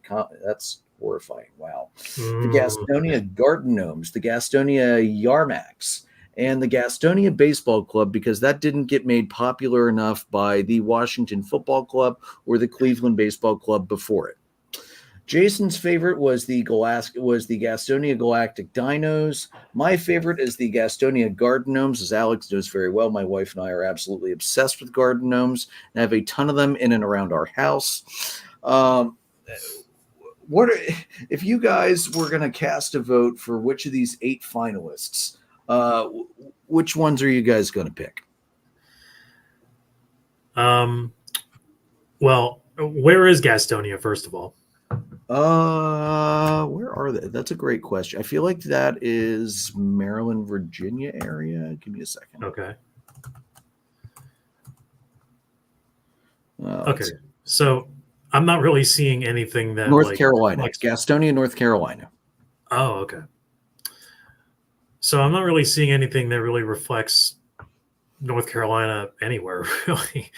Maybe the Ghost Peppers, but maybe the Ghost Peppers. I can't with that uniform though, with the dark red under the bright. No, it looks awful. Yeah, it looks like you're sweating from eating Ghost Peppers, which might have been the point. But I mean, maybe if that's the case, then good on them for doing that. But man, I know it's bad. These are not great choices. I mean, I guess okay. I mean, Galactic Dinos just sounds cool. Mm-hmm. So, Gastonia Bologna is just like, if you're going to do a Savannah Bananas thing, then I would go for that, but that's not what's happening. Well, and that just looks like a diseased bologna and grilled cheese sandwich to me. Yeah. I don't like the color scheme really either. No. Honestly. I guess the Galactic Dinos is really my pick too. The Zombies just doesn't make any sense. It's just like them trying to make a pun out of something, unless like Gastonia is known for the supernatural or probably not. No. If I had to guess. And Gastronauts, if I know New York, North Carolina is known for, some breweries and beer. If there were the gastro pubs, I'd go for that. That would have been a better choice than Gastronauts, honestly. Yeah. I have to agree with the Galactic Dinos or the Gastonia Baseball Club. At least is for the irony is kind of funny. But what do you think, Alex? I agree with Jason.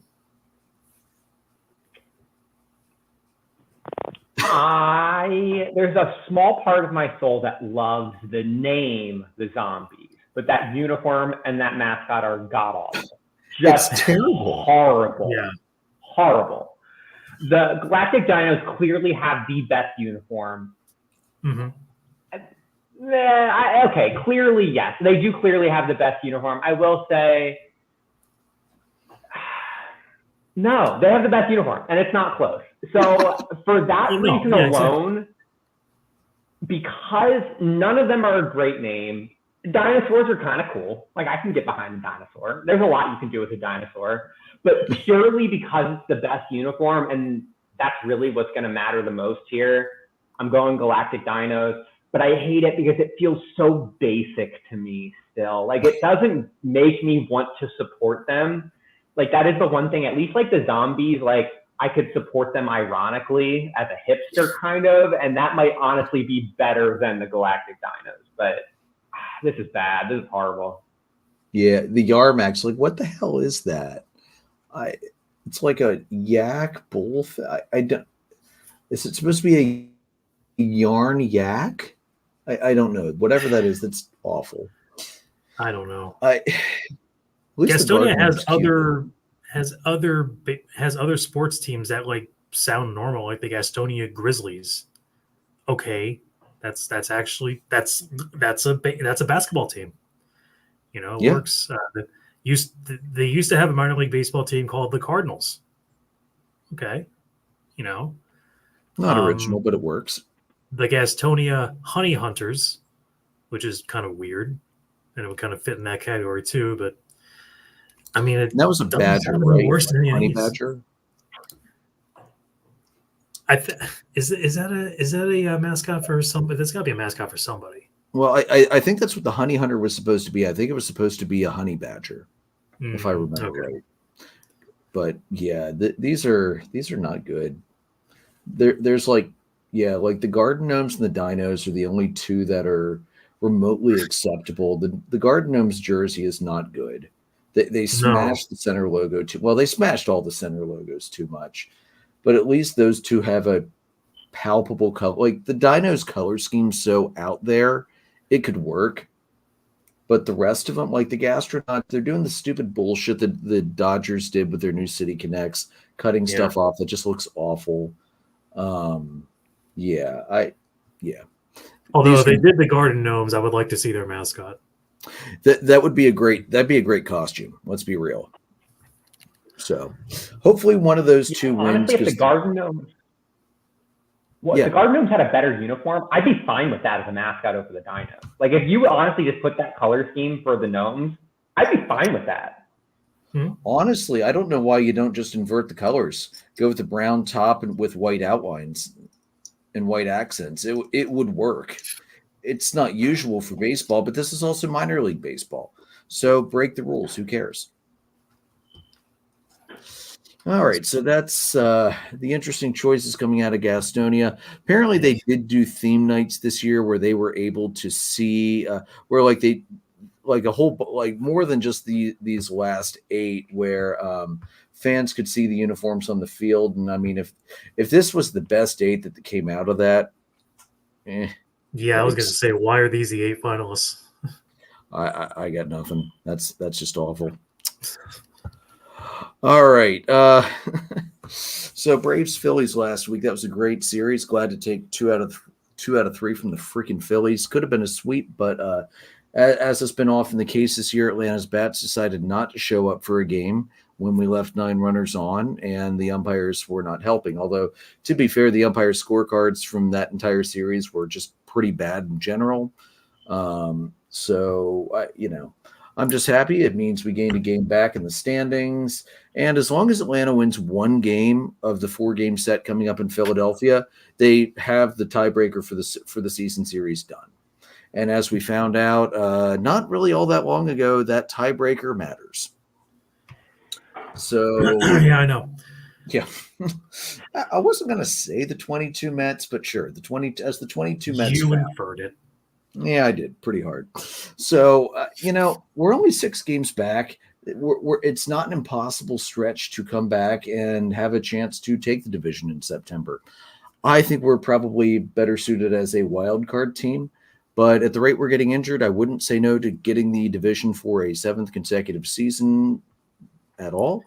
So, and let's face it, anytime the Phillies lose, it's a good thing. Although they did Star Wars night, Jason was sending me pictures and videos, and I'm kind of happy they got the walk-off win tonight because they did some pretty cool stuff. Like they had somebody had an actual full-size robotic R2-D2 walking around the concourse interacting with people. So that's pretty good. I got to give the Phillies tonight all good for that, but otherwise, yeah, we can go back to hating them again. I will say in a rare case of hope for you, when it comes to having a roughly 6 or 7 game lead in the last month of the season in the NL East, you guys are not out of it by any stretch of the imagination. Yeah, I and it's know going that. to come down. It's going to come down late, and I like our schedule to end the year a lot more than I like Philadelphia's. They are going through the meat grinder in August and September because they played absolute marshmallow fluff for the first half of the season, and it showed. Yes. How are we still at 5-5? Has it been that long since we played? Yeah, I guess it has been. I also don't like the new schedule, but I haven't liked the new schedule format since they've released it. So we'll just leave that at that. More division games. That's all I got to say. All right. I had a fun trivia with Jason last week where I picked a random year off the top of my head. We picked one of the all-star teams, and we saw how many of the players Jason could remember off the top of his head. So let's pick another year. Let's go. Do you guys want to go back to the 90s or do you want early mid 2000s? Oh, early mid 2000s. All right. Sure. Let's go with that. How about 2004? Who goes first? No, I didn't. It doesn't matter. I don't know if it was like one person says one and then the other person says another and so on. He's so bad at this. I know, but that's okay. Well, I'll say the first one. Barry Bonds, only because I remember him getting intentionally walked during the home run derby that year. Yep, you got Barry Bonds in left field for the NL. All right, go ahead, Alex. Chipper had to make it that year. No, he did not. You said Chipper? Really? No Chipper. No Chipper. Oh, 2004. That was right around the Diamondbacks peak. Maybe it's a few years after the Diamondbacks made the World Series, right? That was 2000. Yeah, it was 2001. 2001. Okay, Derek Jeter. Yeah, starting shortstop in the American League. Go along to the Diamondbacks, Randy Johnson. Yes, he was one of the reserve pitchers for the NL. That was the year he pitched his perfect game, so I think that got him in alone. Yeah. Well, if there's any consolation, the Diamondbacks are like historically bad that year. So they were. Yeah, he was the bright spot of a terrible club. Yeah. Go ahead, Alex. I'm gonna go Mariano. Yes, Mariano was one of the reserve pitchers for the American League. Yes. Albert Pujols. Yes, first baseman for the NL, starting. I know he wasn't on the Yankees yet, but I'm sticking with the Yankees and going with A-Rod. Yep, he was the starting third baseman. He was with the Yankees that year. Was that Yankee or was that the last Ranger year? 2004. No, that was his first year at the Yankees. The reason I remember that is because that was the year the Red Sox came back from down 3-0. And the first thing I remember is seeing him as his smug mug, just being like, "We just blew that lead, didn't we?" One of the all-time great looks. One of the all-time great looks. I've never been so happy to root for a neutral team in my life. Right? The Yankees just being on the losing end was just icing on top of the cake, man. I'm gonna stay along with that, and say Manny Ramirez. Let me see. No, Manny did not make the club that year. Really? Nope. Oh, I'm sorry. Yes, he did. I'm sorry. Yeah, left field, Manny Ramirez. Sorry, I scrolled down too far and ran into the reserves. My bad. All good. What you got, Alex? I'm going to stick with the Yankees. Well, so two Yankees come to mind. One of them clearly didn't make it. Bernie Williams did not make the All-Star game. So the other one is Jason Giambi. Yes, Jason Giambi was the one of your two guesses that did make that first base starter. Very good. I'm going to take a risk. I'm going to say Jeff Kent.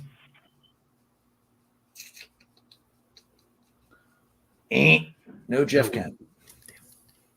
Was a risk. Okay, but can we real quick, what was Jeff Kent's last All-Star game that he made?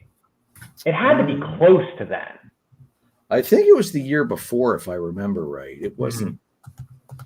Jeff Kent's last All-Star game was 2005. Yeah. Oh, he did make so the you team. missed a He year. Okay. made it as correct. He made it as a replacement. He was not one of the elected members, or he was replaced. One of the two. I don't Okay. think he played. That's an 04 or 05. 04. Oh, His last one was 05. okay. Yeah, Pretty I think he sure was. I replaced. tapped out. Okay. Pretty sure I tapped out all of the Yankees players at this point. So I'm going to Yes. move to the Red Sox. And I'm going to go. I don't think Pedro is still really going then. He may have been. I forget exactly when he wound down, but I'm going to go Kurt Schilling. Yes, Kurt Schilling made it. Was he? Yes. Yeah, Kurt Schilling made it that year. The year of the sock. That's true. I mean, he wore the team name. Yeah. Pretty good. Let's Trash try. a human in the long run, but hell of a pitcher. Mm-hmm. Yeah. Yeah, let's just talk about baseball. He was a hell of a pitcher. Yeah. Well, I'll say a future Yankee and say Ichiro. Correct. He was the leadoff and starting center. They put him in center field for the game instead of his normal right field position. The right fielder was a longtime National League All-Star before moving over to the American League and playing for a West Coast team. I think I know who that is. You should. Vladdy. Yep. Very Vlad good. Sr. I was going to ask, is his son playing? Yes. Yep. Vlad Sr. was the starting right fielder for the AL. See, you've got for the AL starting, you're just missing the second baseman, the pitcher, and the catcher. AL second base, starting pitcher, Yes. and catcher. Not who I would have thought was the starter that year.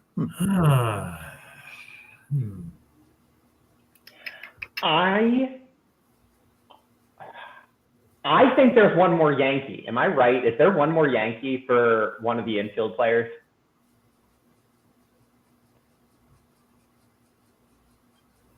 Because I think he was signed by the Cubs a couple years later and never panned out. There was was he on the Yankees at that point? Hold on a second. I'm going with Alfonso Soriano. Yeah, so yes, Alfonso Soriano. Yes, Alfonso was playing for the Yankees that year, second base. There is one other Yankee on the roster. It was his first year as a Yankee. Not a guy I would ever associate with the Yankees. Of course, it might be because of the team that I like. Big hint. Outfielder. Oh, Andrew Jones. Nope, not Andrew. Oh. Gary Sheffield. Gary Sheffield. All right, so you're just missing the starting pitcher and the starting catcher for the American League. Starting catcher. Was it Pedro? No, Pedro did not make the team that year. Really? Okay. Nope. I was like, who won the Cy Young that year? Might be him. Wouldn't help. Wouldn't help. Okay, well, I'm trying. Can we have the team for the catcher? Yes. Let me make sure that I'm not giving you wrong info for the year. He was with Detroit that year. You don't think of him as a Tiger. He's the only Detroit catcher I've ever heard of. Yeah, Pudge. It's It Pudge. was his first. Oh, wow. Yep, it was his first year. Right. Yeah, I think the he guy came who to the World started that year. the guy who started pitcher, he was not even in the Cy Young voting that year. Oh, okay. But surprisingly, no, never mind. Sorry, thinking of another guy. Forget that last partial thought I had. Can you name a team? Athletics, I believe. The Barry Zito? Not Zito, Tim Hudson. not Hudson. Third Mulder. Mulder. Who's the other one? It's always the other one. Yeah, of course. I understand why you'd go Hudson first, though. I mean, Hudson tortured the Mets quite a bit while he was with Atlanta, as well as everybody else. Yeah, Damn good signing they made there. that's All right. true. So the NL, you've got first, you've got left field, and you got second base because of Kent. So you got a ways to go to the National League side. Go ahead. Oh, those are the ones that we have? Yeah. Oh, jeez. I Well, thought you those guys were started focusing on the Red Sox and the Yankees, and rightfully so, because they were most of the roster that year. Yeah. Oh, it's Albert Pujols. When you said red, Yeah. I was like red. Yeah, we got Cardinals. We got Pujols. We got Pujols already. There is some low-hanging fruit that you could still grab, Alex. Oh. Is Sosa on there? Yeah, of course he was. It was 04. The steroids hadn't caught up with him yet. Cork bat did. Yeah, the cork bat did, but not the steroids. Totally an accident. Totally. Yeah, sure. That's it was an accident. It was only an accident because he broke his bat. Two of the two missing infielders that you don't have both played for the Cardinals. The Cardinals actually had 3 out of the 4 of the infielders. I'm going to say, what positions do we still need? You need second, third. You also need catcher, but the catcher's not a Cardinal. You say we need second and third? You need shortstop, third. You got second with Kent. You need shortstop and third. David Eckstein? Scott Rowland at third, not Eckstein. Okay. Shortstop. He actually played for Atlanta briefly. Was it for Cal? Not for Cal. No. Played for Atlanta briefly, not long term. Oh, okay. Yeah, for Cal didn't make it that year. I think it was still with Atlanta. Did he play for Atlanta? Yeah. Did the guy who's there play for Atlanta after this or before this? I'm pretty sure it was after. After 2 years later. Only there for 2 years too. 2006 Brady shortstop. Think about shortstops that absolutely ate the Cubs alive while he was there. No, Edgar Renteria. Yeah, Renteria. Oh my God, I forgot he was with the Braves. Yeah, 2 years with the Braves. He did get one All-Star with the Braves, though. One appearance. Probably, if I remember right, because those were pretty bad years as the division titles ran down, he probably was the pity pick. You guys got third. So you still need center fielder, catcher, and pitcher. It wasn't Piazza for catcher, was it? It was Piazza. It was. He was Yes. still getting the votes. It might have been that might have been near his last year, so it might have been one of the farewell tour votes kind of things. Because he was with the Mets through 2005, and then he went to San Diego, then Oakland to finish out his career. Yes, with a whimper rather than a bang. Yeah, but he gave all he had, really. Yeah. Well, I mean, his arm was never good. It was always his bat that kept him in the lineup. Oh yeah, 100%. I think he called a good game, I think, but his defense just wasn't good. Yeah, he couldn't throw out anybody. That was his problem. No. He could take a hit. I will give him that. He was a very physical catcher. He took all sorts of hits, considering he was a smaller guy. And the fact that he bounced back as much as he did after those hits. Yeah, I think he was only like 6'2", so he wasn't he was like 220, maybe. Yeah, for a catcher, incredibly light. Yeah. So you need a center fielder and you need a pitcher, and both of them played for the Astros, who were the hosts that year when they were still in the National League. Oh, wow. Roy Oswalt? Not Roy Oswalt. Did Oswalt make the – no, Oswalt did not make the team that year. It's the other one. Pettit? Was Pettit with the Astros that year? It's the other one. Clemens? Not Pettit. Clemens was the starter for the National League that year. That's it. Oh, that's right, because that was the year that Clemens pitched to Piazza, and it was a big bugaboo. Yes. And nothing happened. Still the issues remaining from the 2000 season and World Series. Yes. In which the Mets should have absolutely stormed the field and broken Clemens' neck that year instead of just whimpering about it and dealing with it later. That was dumb as hell. That still pisses me off because, I remember one of Clemens's excuses was, I thought it was the ball. that you still threw it at him as he was running You're down a the field. pitcher, and you can't tell the difference between a leather ball and a wooden bat. Just shut the hell up. All right, Yeah. center fielder. For the Astros. Who the hell is their center fielder? Beltran. Nope. Was he not there yet? Oh. No, I think you're he was a reserve. Wait, was he not? Oh, okay. Oh yeah, that's right. Oh, that's right. Beltran was He was with Kansas City at the beginning of the year. Beltran was still a reserve at that point with them, if I remember right. No. Oh, yes, you're right. He was traded early and got elected on the National League side. He was traded that early. Only 69 games in from Kansas City to whom? And he was only there for a year before moving to the Mets, or for the rest of the year before moving to the Mets. Mm-hmm. So we're still thinking of the center fielder. Mm-hmm.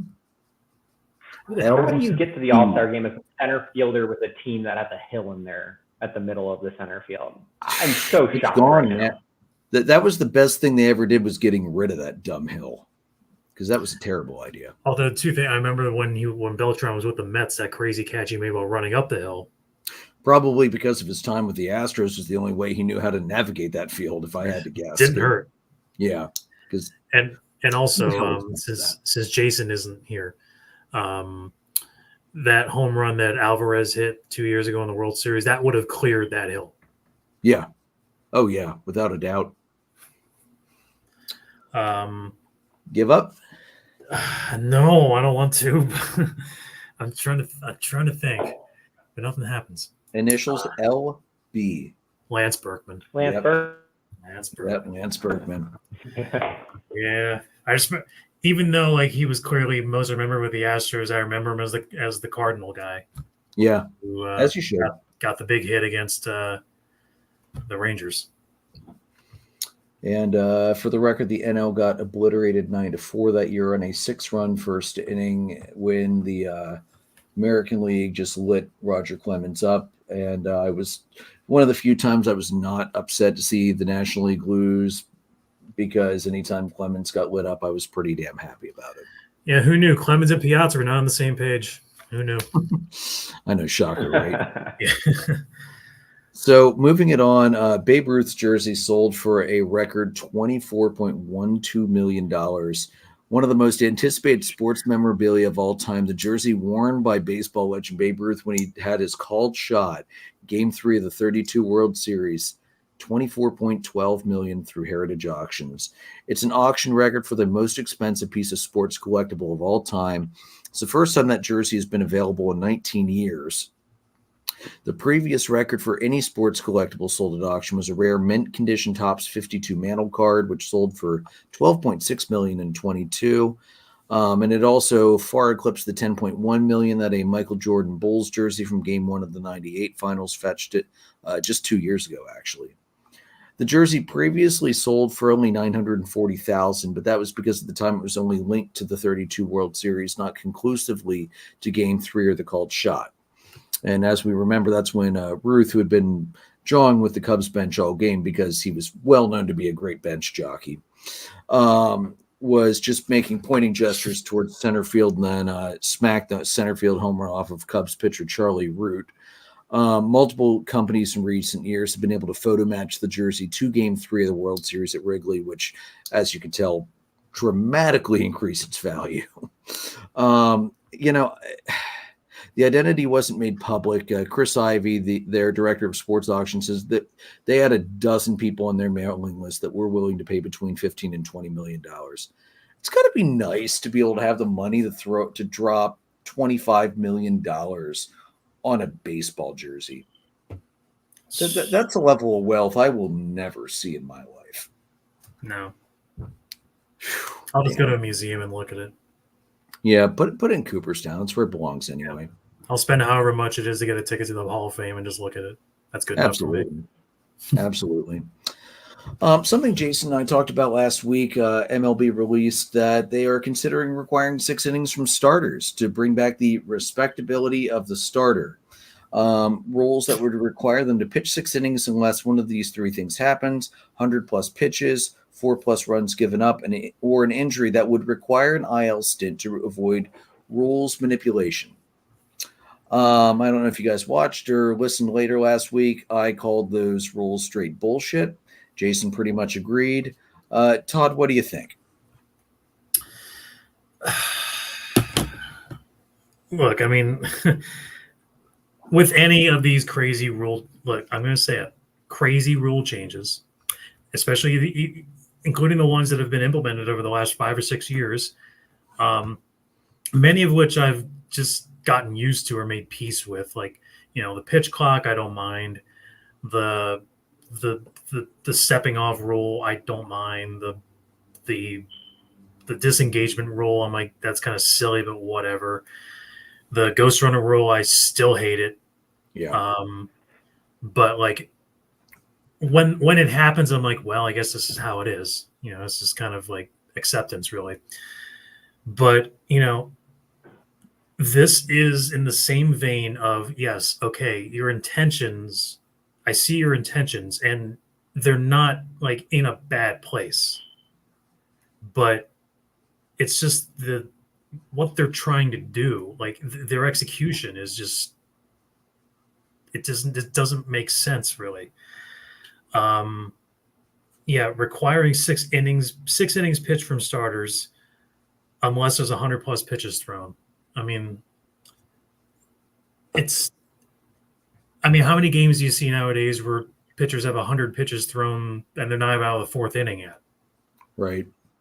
4+ runs given up, an injury that would require an IL stint to avoid quote unquote rules manipulation, which I don't really even know what they're trying to say with that. But they're, like, you can't say, oh, he's got a sore elbow, I'm going to yank him now. You have to put him on the IL because but what that also means is my guy can take a line drive to his shoulder and be pulled out precautionarily, and then would be required to spend time on the IL, even though he probably just has a slight bruise and would be able to pitch his next turn. Okay. Yeah. But like, again, this is another one of those things where I feel like you're trying to treat a spider web by setting the house on fire.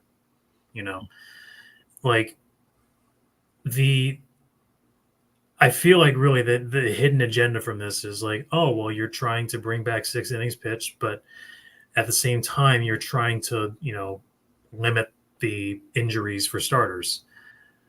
Because, the concern is if you throw over 100 pitches, which 100 is just a number. It's basically just an arbitrary number. Yeah. And it's different for so many people, depending on the velocity, the types of pitches they use, how much, what kind of pitcher they are.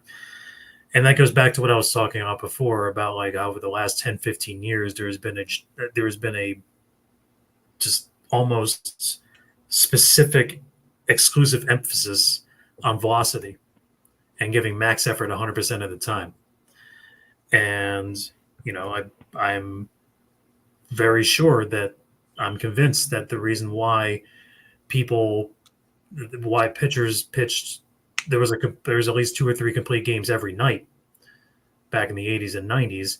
Mm-hmm. I mean, yeah, yes, obviously the bullpen wasn't as specialized as it was back then, but pitchers could do that because there was like, if you threw over 90 miles an hour, you were a flamethrower. Now it's like if you throw under 90 miles an hour, like, what are you doing? So, I mean, it just seems to me that while baseball, again, I understand their intentions, it seems like they're not really treating the root problem. They're trying to prune the thorn bush as opposed to just cutting it down. Yeah. What do you think, Alex? You just said it perfectly, Todd, with how you said that. They're treating the symptom, not the root issue with these. I don't have an issue with their desire to see a starting pitcher pitch through 6 innings. That desire in and of itself to me is not an issue. Just like the desire last year, the year before, of not having position players pitch game after game when you know you're going to lose. I don't have an issue with the desire to have those things not occur. But to create rules around that rather than exploring why that's actually happening and why teams aren't having pitchers pitch that long is lazy to me. It's incredibly lazy. I don't have an issue actually with like the pitch clock and some of those things. I didn't love it when they first came out with those rules because I didn't think they were going to have the desired change that they were hoping for of speeding up the game, making it a little more interesting. I was wrong on that. I think those have been solid changes for baseball. I really do. Maybe they've taken the soul out of baseball. That's possible. But overall, they had the desired change. This, though, is not that.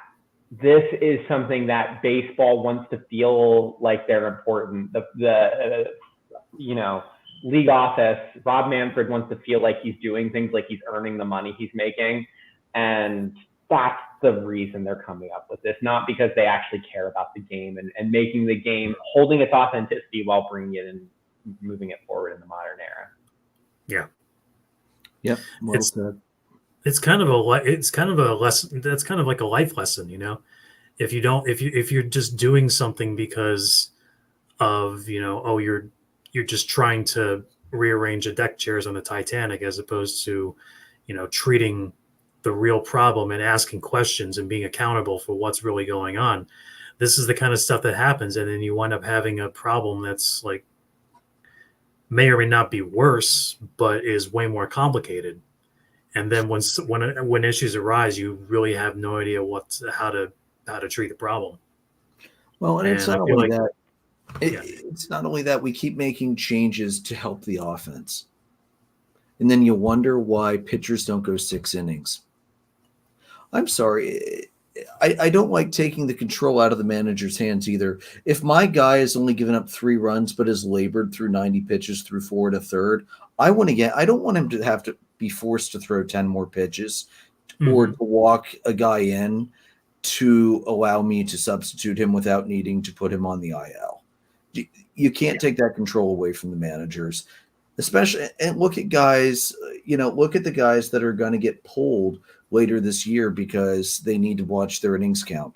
Paul Skeens, who since his blistering start coming up has not been nearly the pitcher he was when he came up. He's starting to come back down to earth a little bit. Spencer Schwellenbach of Atlanta, who started a little bit rough but has pitched significantly better.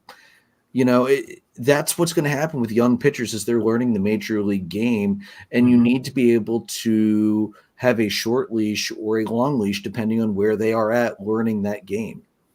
So I'm again, like I said last week, I'm completely against this. I think it's dumb. And I think if you're really so worried about that, make some rule changes that help the pitchers instead before you feel the need to try and enforce an innings limit. Or, I know they think fans don't like the whole idea of an opener and a bullpen game, but you know what? Sometimes those opener and bullpen games, you need to give your starters – when you're playing 13 games in a row like Atlanta is right now, if you don't have enough starting depth to go with the 6-man rotation, you need to throw a bullpen game in there to give the starters an extra day, especially at this time of the year. And under these new rules, that would not happen because I don't know about you guys. I don't know of any team that's got a long reliever that I would trust for more than 4 innings because that's not the long reliever's goal. They should not be pitching more than 4 innings at a time. And there were 2 other things I wanted to mention, but you mentioned one of them, and that is the opener. And it's something. It's just a strategy, honestly. Like it's not just used for 6-man rotations or when you have a huge number of games in a row.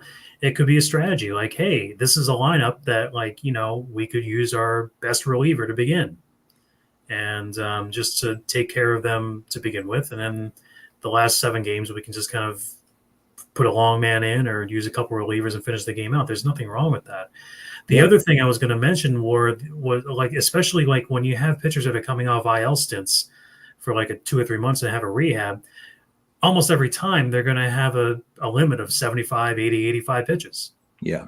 And you're asking them who are coming off of an injury that might get aggravated if you go past that to have to throw 15, 20 more pitches. And what if they're high stretch pitches? Like that's irresponsible, really. Yeah, I really hope this ends up going nowhere. That is my biggest hope right now, because I think it would be absolutely terrible for pitchers if it would happen. I hope so, but Rob Goes Manfred retires soon, guys. He retires soon. Hopefully some of these wild ideas go with him. Just go away and play golf. Just go away. Joey Votto, probably the greatest Red that the three of us have been alive to see, and honestly, one of the greatest contact and eyes for the strike zone guys we've seen besides Tony Gwynn, has announced his retirement from baseball. Some crazy some regular stats first. Second in rookie in the year in 2008, won the MVP in 2010, Gold Glove in 11, six-time All-Star. I'm actually a little surprised that he was only a six-time All-Star, which just kind of shows the depth of first base All-Stars during his playing time, because he overlapped with Albert Pujols. Yeah. Top 10 MVP vote getter 5 other times, including second in 2017. 64.5 career WAR, 2,135 hits, 356 home runs, a 294, 409, 511, 920 slash line, 1,171 runs, 1,144 RBIs. Looking at Cincy, he is number 4 all-time in WAR and runs, number 2 in OBP percentage, OBPS, total bases, doubles, and home runs, number 6 in slugging percentage, number 5 in hits, number 3 in RBIs, number 1 all-time in walks, and of course also strikeouts, number 34 in the all-time MLB walk rankings.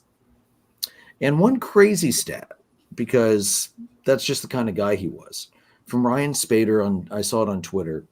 Votto saw 35,630 pitches over 8,746 career plate appearances. He pulled a ball foul for an out just 2 times. That's a deep dive. Damn. I do remember, when I don't remember what year it was, when Votto popped out to first base, it was headline news. Yeah, because it was happened. It hadn't happened in 14 years or something stupid like that. Absolutely nuts. So it seems likely he's going to make the Hall. It'd be crazy if he doesn't. Do you think he's going to be a first ballot guy? It's so hard to say, because there are so many who should have been on first ballot that weren't, and there were some that you could argue that weren't first ballot, that were first ballot that shouldn't have been. Yeah. So it's really on the whims of the Hall of Fame committee, who are not usually sober apparently when they're voting, but it's difficult to say. Yes, he is definitely a Hall of Famer.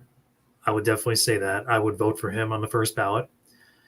But is he a first ballot Hall of Famer? I mean, honestly, in my opinion, if the in a good, if the jury were good, I would say yes, he is. But I can't predict the future with that. What do you think, Alex? He tormented your Cubs a lot. It's going to depend on who he goes in with. It's going to depend on who went in the year before, who might go in the year after too. It's always that stuff is going to matter and impact that. The other thing is, when you think of Joey Votto, the last 5 to 7 years of his career, some of them were very solid. Some of them were not great. Some of them were injury riddled. How is that going to impact? Is there going to be some kind of recency bias? Is that going to have fallen away by the time he's up for voting? Ultimately, I think he's pushing it for me to guarantee he's a first ballot. I would not be surprised if he is, but I wouldn't be surprised if he isn't either. I would be surprised, though, if it takes more than 3 or 4 years at absolute most for him to get in, though. He's a Hall of Famer, and he's a true baseball guy. He is. He's baseball through and through, and I give the Reds a lot of credit. He's one of the few people over the past 40 years that they've decided to keep around for the majority or maybe all of his career. He only played for the Reds. I hope he is a first ballot, because for baseball's sake, he deserves it. Yeah. If I'm a voter, he's the first ballot on my ballot, but I can see it. He has enough I don't want to call them red flags, but he's got enough that I would say voters might say somebody needs to vote more. I'm not going to vote for him this year, and that would put him just under the threshold. He should be in by ballot 3, though.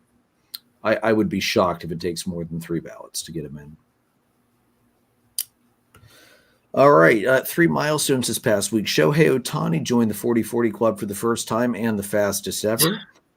As Ronnie said in the group chat, they need to increase the number of P tests they are doing on Ohtani. My fantasy team is thankful for it because my 3-headed stealing monster has not been the 3-headed stealing monster, with Acuna going down early, although at least still have Ellie De La Cruz helping me out there. Rafael Devers hit career home run number 200, and Aaron Judge hit number 50 on the season. I think went back-to-back with Soto in that game, too. He's at 52 now. Yeah, Judge is going nuts. Yeah. And then the managers, they fired Scott Servais. They finally pulled the trigger. Servais has been there for ages. Dan Wilson, one of their longtime catchers who'd been serving as coordinator in the minor league system, will replace him.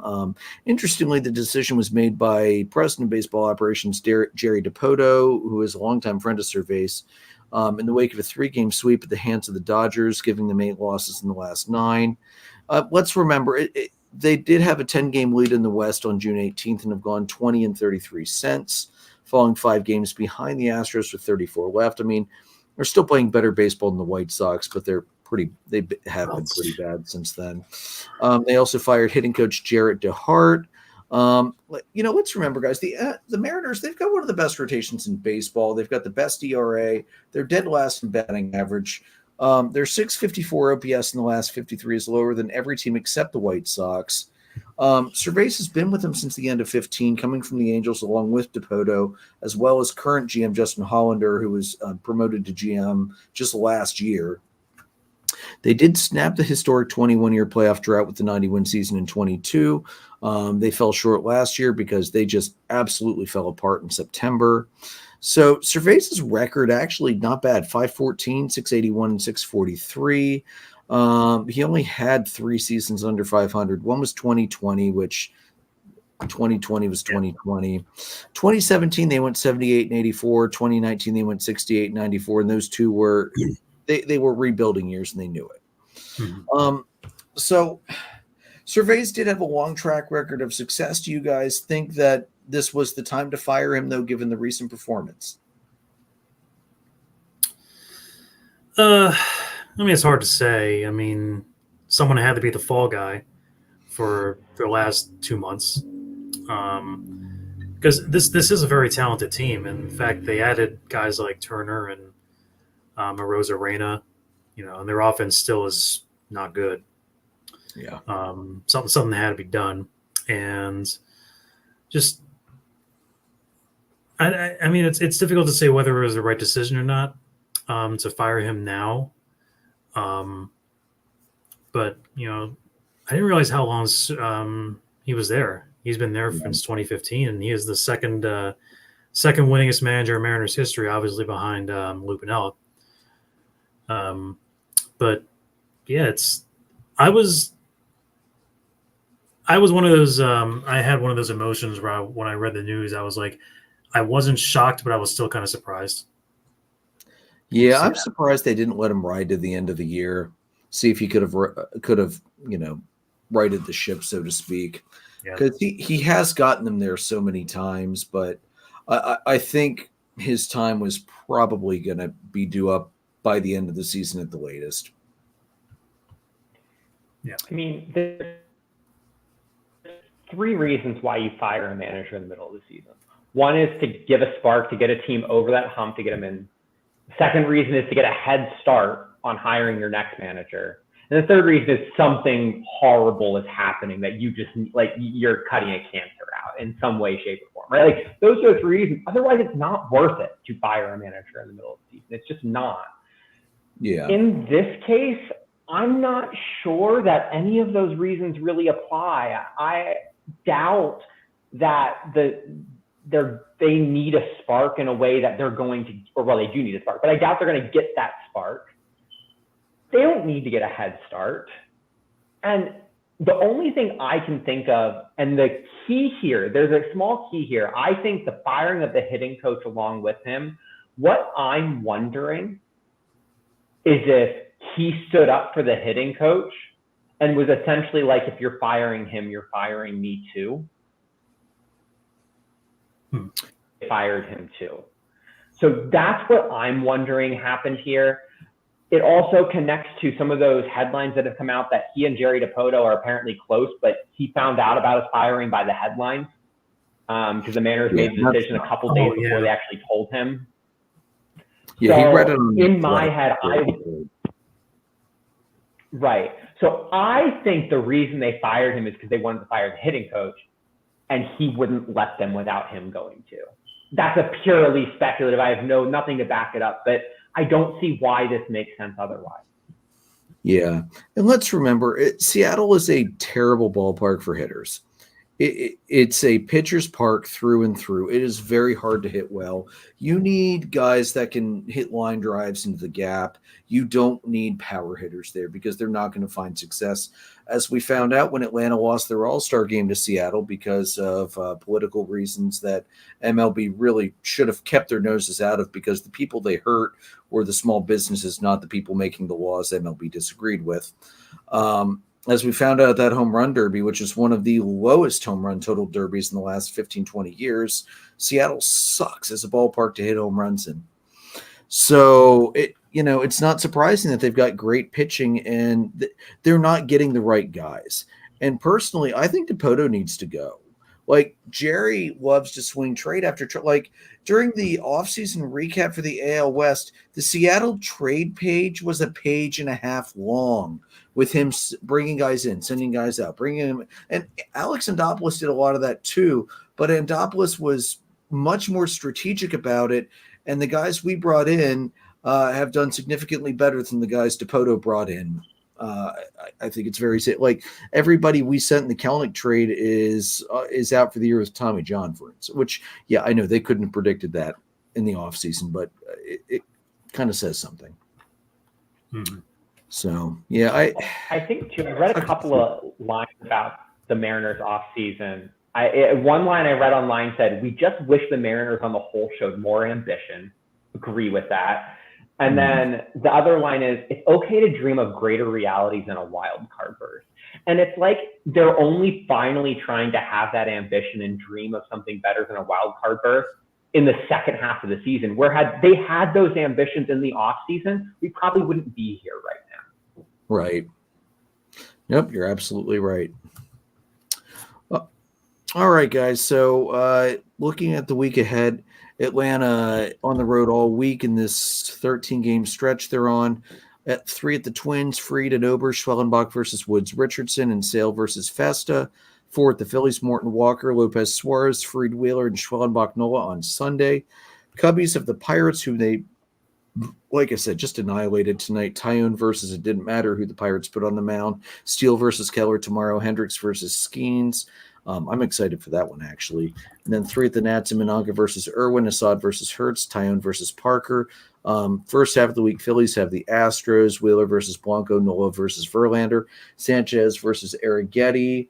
And then Todd, for your Mets this week, because I completely forgot to put them on. I meant to put them on, so I apologize. That's okay. The Mets we this have week, 3 against Arizona, which is big. Yeah, Manea Rodriguez, Severino Fat, TBD Nelson, and then a cakewalk this weekend with the White Sox that you should sweep. Peterson, Cannon, Quintana, Martin, and Manea Crochet. Well, okay, yeah, Crochet will take Sunday, but you guys should be expecting 2 out of 3, dude. Let's be real. We should. Yeah. But I've seen enough shit, man. Yeah, I know. Well, September doesn't start till Sunday, so that's when the collapse can start, as it traditionally does. It's not as much of a collapse if you're not in the lead. So that's true. That's true. So it'll be a fun week of baseball. So, guys, thanks for coming on. Ron being on vacation, Joe's taking some time off. Jason decided more important to go to the Phillies game tonight, and he at least got to see a walk-off win. Lucky bastard. So thanks for coming on last minute. Definitely want to have you guys on towards the end of the year for the season wrap and maybe a playoff preview.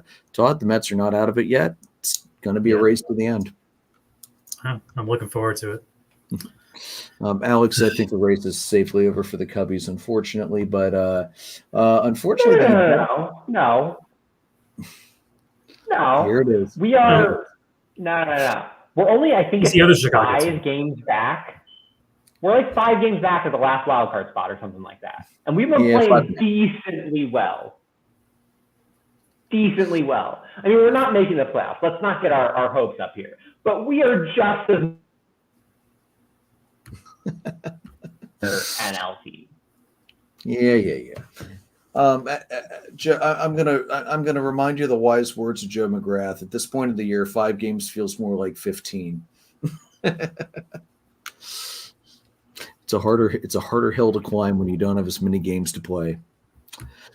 All right, guys, audio recordings are available on Anchor, Spotify, Google Podcasts, and pretty much anywhere you can find podcasts. We're live on YouTube and Facebook. Merchandise is at redbubble.com. Follow us on Facebook, facebook.com/dollardogsandbeer. Twitter's at DDAB_podcast. All 4 of the regular guys, we're all still on there. I'm at PyroLord314. Jason's at JRicker300. Joe's at JoltonJoe35. Ron's at Dipner Ron. Alex, I know you're completely devoid of social media, and honestly, I don't blame you, man. Todd, you still do it Toddles822? Yep, I'm still there. Awesome. All right, guys, we are presented by Dark Arrow Podcast LLC and sponsored by Baron Barbershop over in Mannheim. May your dogs always cost $1. May your beer always be cold. We'll see you next week.